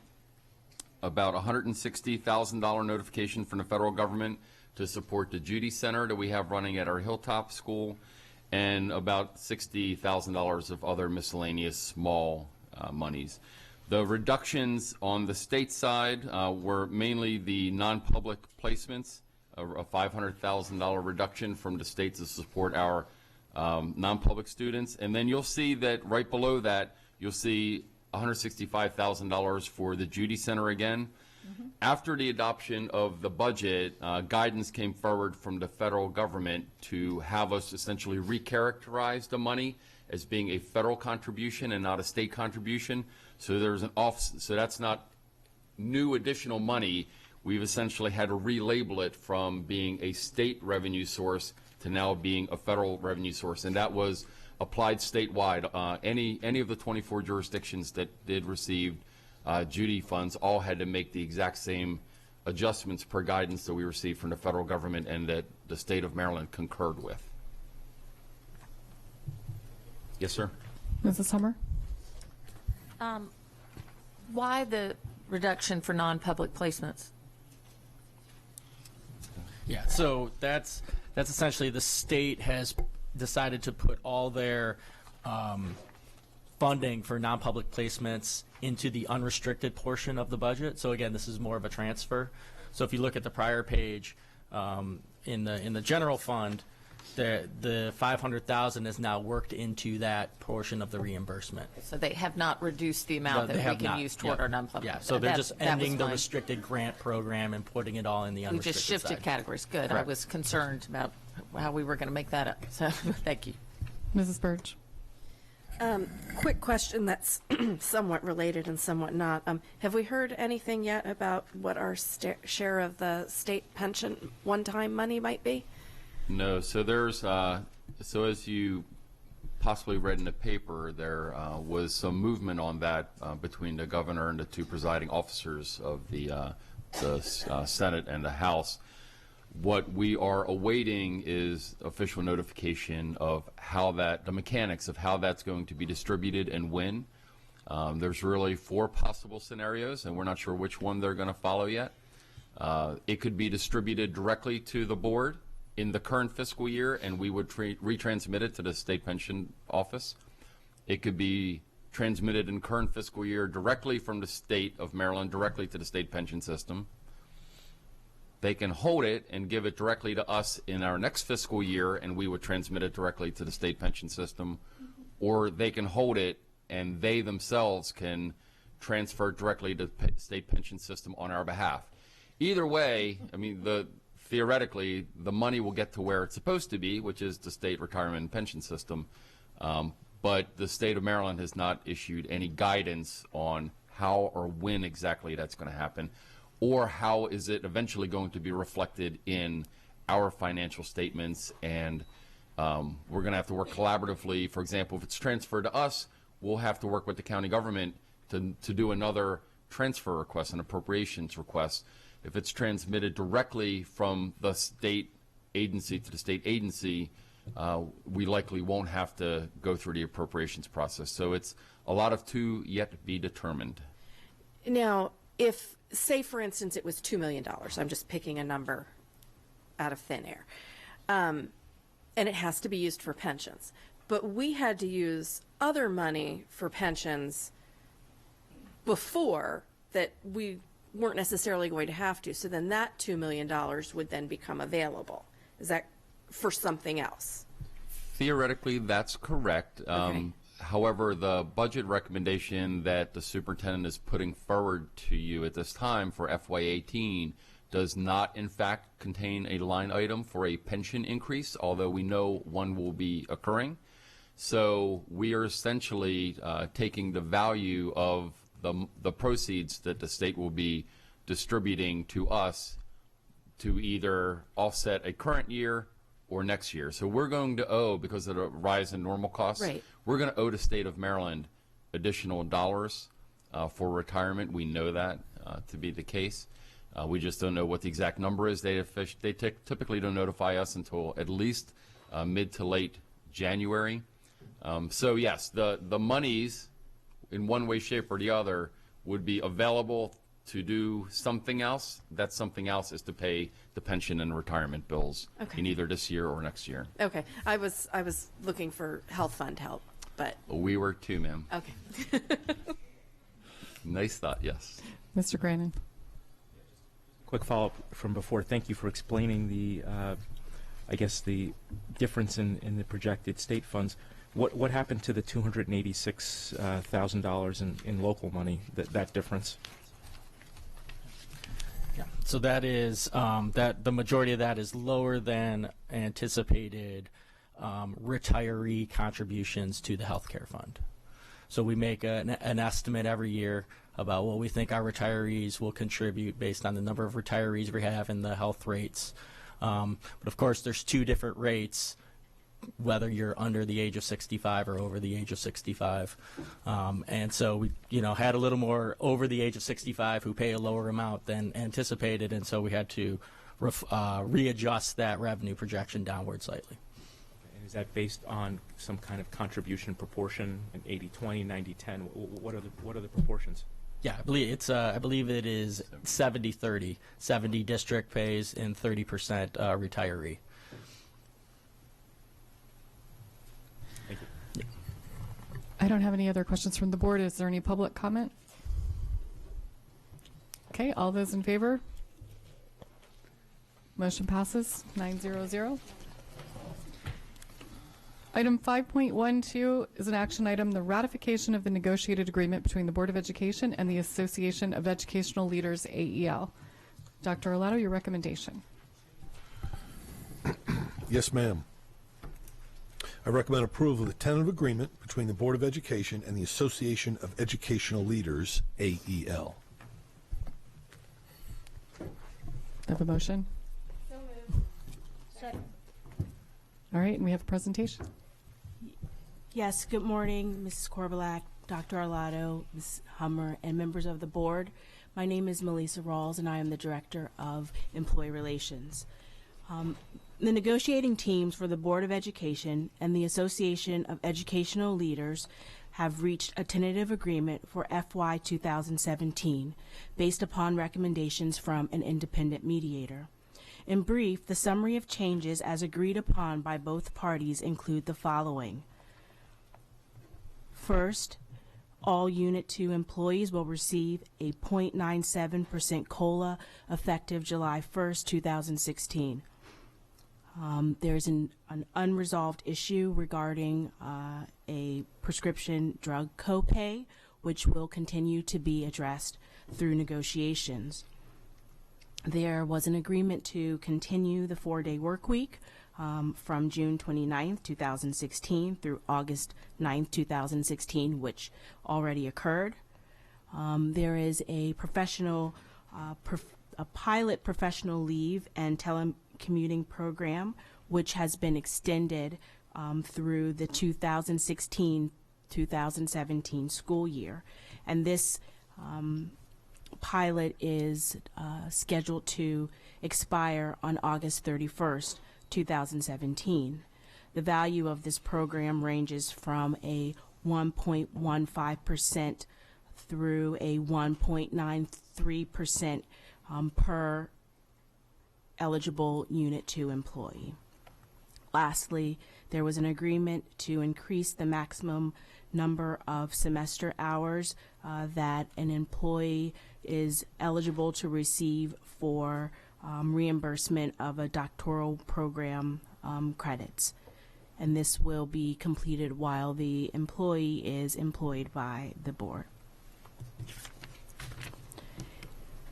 I would like to thank Richard Kovalent, the Executive Director of AEL, and also Will Myers, who is sitting here with me today, who is the President of AEL, and the entire negotiating team, and also the board's team for their dedicated efforts.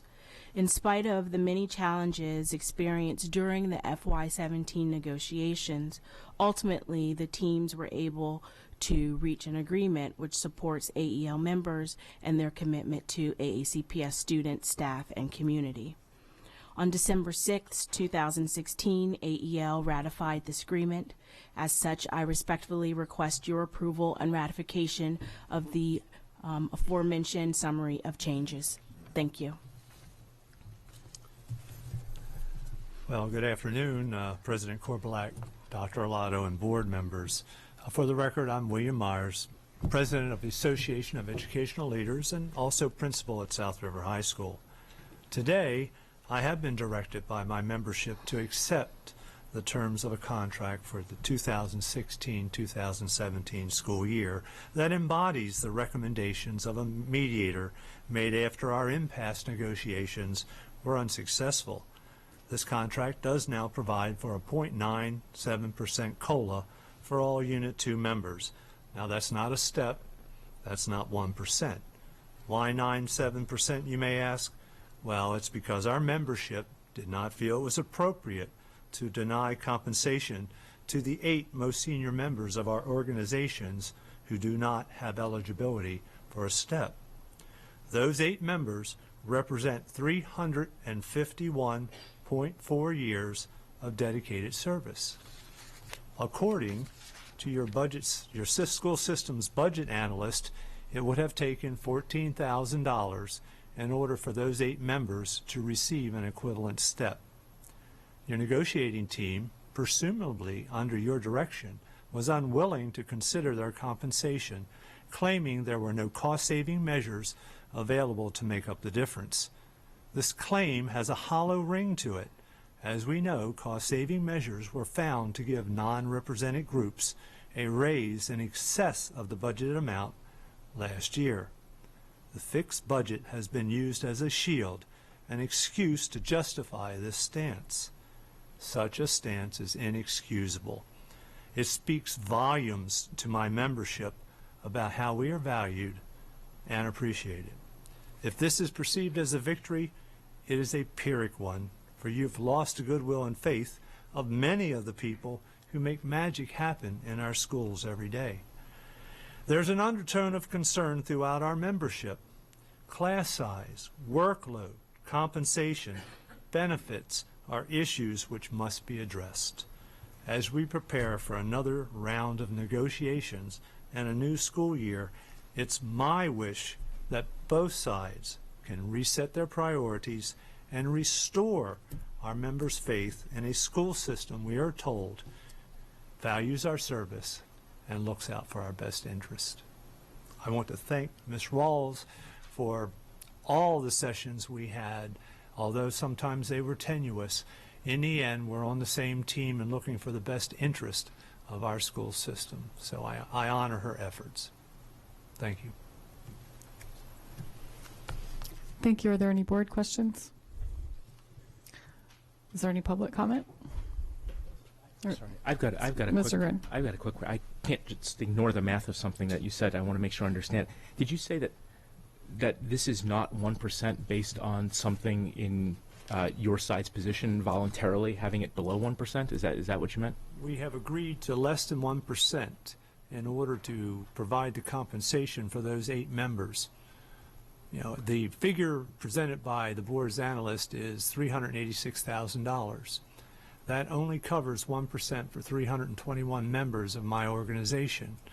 To cover the other 8 members, you've got to take that $386,000 and boil it down to what that would be for all 329 members.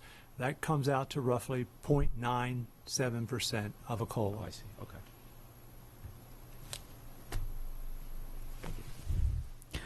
All those in favor? Motion passes 900.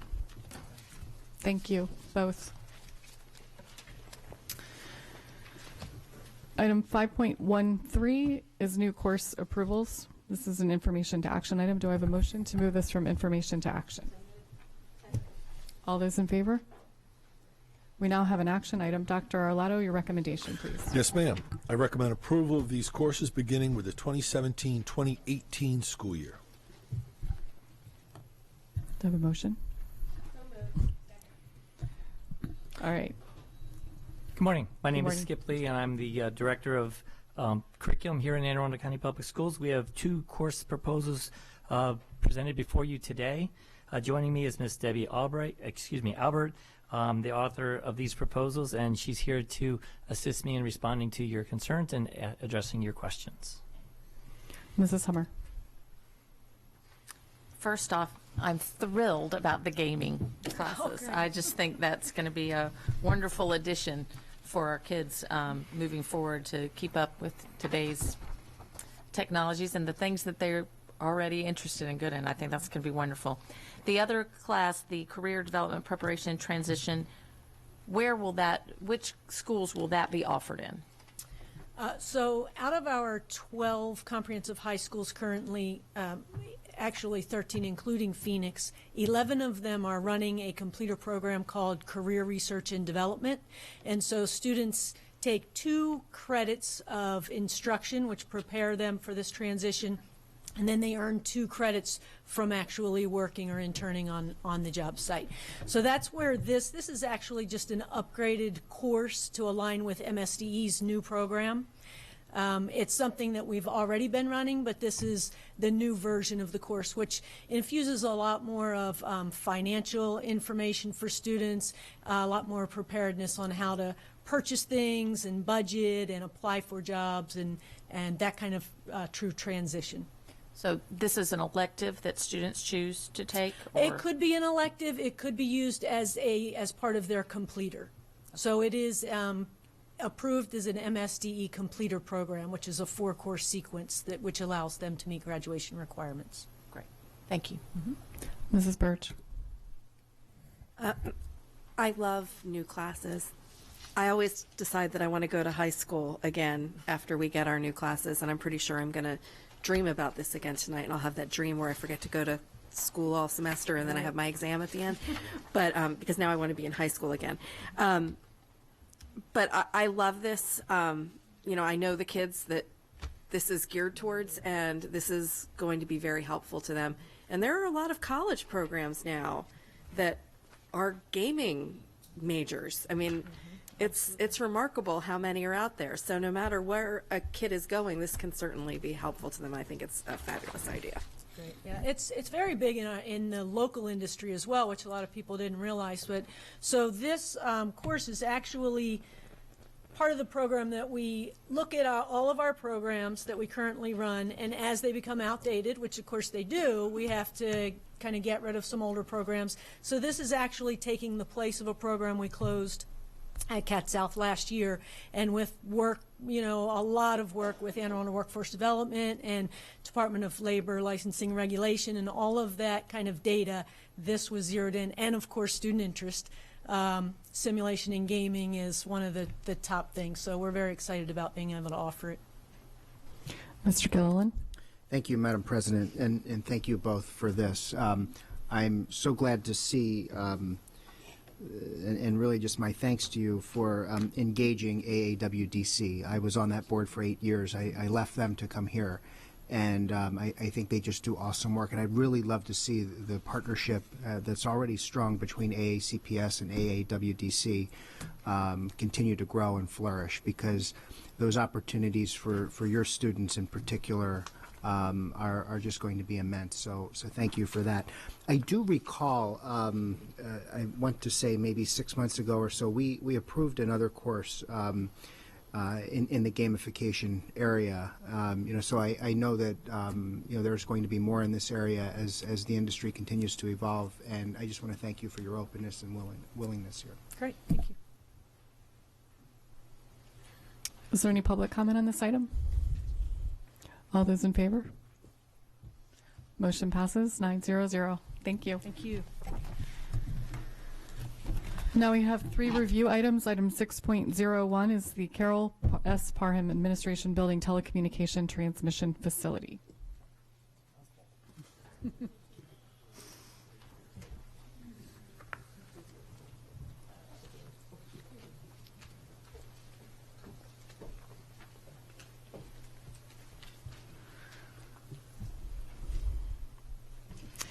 So I know we don't have a presentation.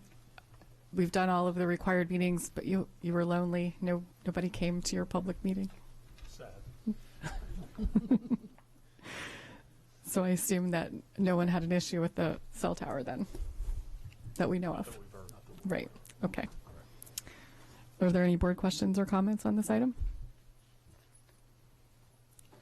All right. Item 6.02 is another cell tower, Hebron Harmon Elementary School telecommunication transmission facility. And you had 10 people at that meeting. And the concerns, it appeared, were why you couldn't have a sign versus the tree. Anything else that... No, as you can tell in one of the informational sheets provided there, the property is very heavily wooded on purpose. There's a lot of tree buffers between us and our residents, and we've felt that utilizing the option of the pole that masks as a tree best blends in with the surroundings and would provide the least amount of disruption to individuals in the surrounding areas. So that's why we went with that structure there. And then additionally, the school is well positioned on the road and has an electronic marquee that is right on the road there. You can see that again in the same picture. So between the school already being well identified and wanting to blend in with the surrounding areas, we worked collaboratively with Milestone and arrived at the tree version as being the most appropriate for Hebron Harmon. And even if it was a sign, if it was replacing the sign that's there, it's not in the right position for the tower. Yes, ma'am, where that's you correct. need the signal. Unlike the one at Corcoran, it's directly on the road frontage. In this case, the pole is very far removed away from the sign. And then lastly, I mean, obviously we are within the BWI zone of consideration too, so part of the regulatory review process the Milestone will have to go through is filing for the permits, obtaining all the clearances, et cetera. So it will be scrutinized on the regulatory front as well. Mrs. Birch? I noticed that, as there normally is, there were some questions at the meeting about safety with the fence and, health risks and things like that. Were the folks who were there from the community at all, did they feel better after the things were explained to them, or was there still concern? Greg Stewart, for the record. Yeah, we basically satisfied all the concerns. I mean, there were issues, everything dealing from developments around the area, APF, the casino money. It was at least over an hour of They discussions. had you there, so they were going to ask you whatever questions they could. And they did. So it started out as a cell phone meeting, and it went into a development land use meeting. So, I think they were satisfied with all the answers, and we certainly gave them references for all the health concerns. So I think we addressed all their issues. Thank you. So both of these towers will not be able to be constructed until the regulatory process is complete, correct? Correct. So Milestone will file for all of the applicable permits and regulatory approvals. Once they've secured those, we'll be bringing a lease for the board's consideration, a ground lease in accordance with the master agreement that we have in place, and then upon execution of the ground lease, then Milestone, and of course having secured the required approvals, they will be allowed to proceed into the construction phase. All right. Are there any public comments on this item? All right. Thank you. Our last review item is 6.03, the monthly financial status report. Do we have any board questions or comments? Mrs. Birch. Just a real quick question. I know that what is November, about 42% of the way through the year, something like that. So, I always look at all the numbers based on that. Now, I know that other instructional costs are always going to be higher because all of our schools front load. I mean, you're buying things at the beginning of the school year. And I'm sure you've answered this sometime in the last 8.5 years for me, but why is maintenance of plant higher, or is that a problem? No, it's actually because the bulk of the construction work is done during a period when the buildings are empty at the beginning of the year leading up into August and September. So maintenance expenditure rate is front loaded in July and August. Then it sort of goes into a steady state phase after that initial front loading. And you've probably answered that question for me before, but that's one that I didn't retain. So thank you very much. Yes, ma'am. All right, thank you. The last agenda items are 4 consent items, award of contracts, items 7.01 to 7.04. Do I have a motion to bundle them and move them from information to action? Second. All those in favor?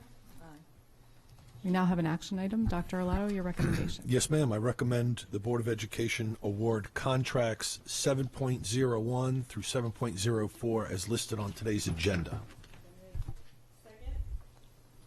Any board questions or comments? Any public comment? All those in favor? All right. Motion passes 9-0-0. A couple of announcements, and then we will move back into closed session. The first is that we have two upcoming budget hearings. The first is at 6 p.m., January 10th at Old Mill High School. The second one is that same week on Thursday here in Riva Road at 6 p.m. Then we have our public budget workshop where the board will work on the budget, but the public can attend and not comment. That's on the 17th of January at 6 p.m. Then our next Board of Education meeting is the next day, Wednesday, January 18th, 10 a.m. The Budget Committee is 1 hour after the board meeting ends, and the next board policy meeting is January 25th at 1 p.m. With that, I would like to wish everybody a wonderful holiday, and we will see you in the new year. Wait a minute. Let me. Summer. I move that we go into closed session to conduct collective bargaining negotiations or consider matters that relate to the negotiations. With a second? Second. All those in favor? Aye. All right. This meeting is adjourned. Thank you.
Pero sí, él mismo hace el servicio en inglés y en español. Okay. So él mismo te traduce todo. Ok, excelente. ¿Y ustedes, cuál es su rol o cuál es su participación dentro de este servicio? Nosotros somos parte del equipo de transición, como somos parte de la iglesia Center Point, el servicio americano. Estamos ahora como parte del comité de transición de la iglesia Center Point Bilingual. Estamos tratando de incorporar una iglesia a la otra para formar todos una familia completa y simplemente pues añadir un servicio más, pero con el beneficio que es bilingüe. O sea que realmente ustedes están como dicen en inglés, ustedes están caminando lo que hablan, porque al comienzo nos contaban que la mayor dificultad de estar en este país era la adaptación, pero que ustedes tienen su mente abierta y adaptaron y adoptaron costumbres y tradiciones americanas en su vida.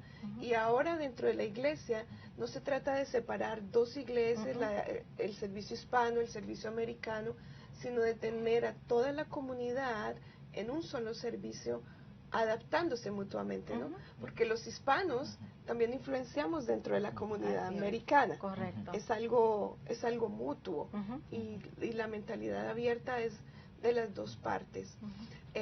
Algo aquí interesante para nuestra audiencia, y esto es con el fin de informarlos, no tenemos ningún interés en decirles, mire, hagan esto y no hagan lo otro, pero ¿cuáles son las ventajas de ir a un servicio bilingüe comparado con ir a un servicio solamente en español?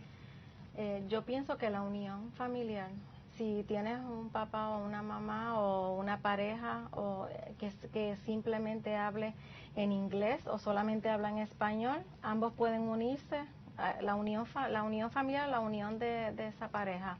Yo creo que sería, y volvemos a lo del punto central, o sea, un punto donde dos se unen, no importa qué idioma hablen o cuál sea su preferencia, los dos pueden estar juntos ahí. Y en el caso de los niños o de los adolescentes, ¿ellos participan también en estos servicios? Sí, son parte de la primera parte del servicio y luego hay diferentes grupos para los niños pequeños y para los adolescentes. Axel, no sé, ¿y para los chicos el servicio también es bilingüe o cómo es ese servicio? No, cuando son para los chicos son más bien en inglés, más bien como están adaptados lo de la escuela en eso todo. Pero si alguno no sabe, viene, vamos a suponer, como a veces vienen muchos muchachos que no hablan como tal todavía el inglés, pues entonces se le ayuda porque el staff también habla los dos idiomas, o no hay ningún problema. Entonces creo que es importante que invitemos a las familias nuevamente. Ustedes están ubicados en Anápolis. ¿Qué día y a qué horas es este servicio bilingüe? El servicio bilingüe es todos los domingos a la 1 de la tarde. La iglesia está localizada de nuevo en 901 Commerce Road en Anápolis. Así que cualquier domingo pueden llegar allí. Además de este servicio bilingüe que ocurre los domingos, ¿la iglesia tiene algún otro servicio para la comunidad hispana o este es como el primer proyecto de la iglesia? Bueno, ellos tienen, la iglesia sí tiene tutorías, también provee servicios de interpretación, consejería y también dan deportes para los jóvenes. Entonces, en la iglesia americana, que no, como ahora están incorporándose a la comunidad hispana, se pensaría en un futuro añadirlo de la paz financiera, financial peace, y también un grupo de recuperación para personas con adicción a drogas o alcohol. ¿Qué sería el proyecto? ¿Es hacerlo solamente en español? Sería para reintegrar a ambos, algo bilingüe, que pudieran asistir a ambas familias. Entonces a ver si me lo aprendí porque me gusta repetir para que las familias sepan a dónde buscar cuando hay necesidades, ¿cierto? Luego dicen, ¿a dónde voy? Entonces tenemos una iglesia en Anápolis y además del servicio bilingüe proveen servicio de consejería, proveen un servicio, hay también deportes para los niños, hay un grupo de apoyo para personas que quieren superar las adicciones y me quedé. Y entonces también dan servicios de interpretación. Servicios de interpretación. Y tutorías. Y tutorías para los chicos, para hacer las tareas. Esto de tutorías y servicios de interpretación. Vayámonos por allá. Sí. Tutorías. ¿Qué necesita hacer una familia que dice, no sé cómo ayudar a mi niño en la tarea? ¿Y qué hacen? ¿Llaman a la iglesia o cómo es? Pueden comunicarse con la iglesia de Center Point Bilingual, el pastor es Pedro Martínez. Se pueden comunicar con ellos para coordinar entonces lo de las tutorías. Pedro Martínez. Sí, Pedro Martínez. ¿Y la interpretación? también se comunicarían con él. Él es el pastor de la iglesia bilingüe. Pero digamos que yo soy una señora que vive en Anápolis, que acabo de llegar de Guatemala y necesito ir a una cita al médico y necesito un intérprete. ¿Es ese tipo de servicio o cómo sería?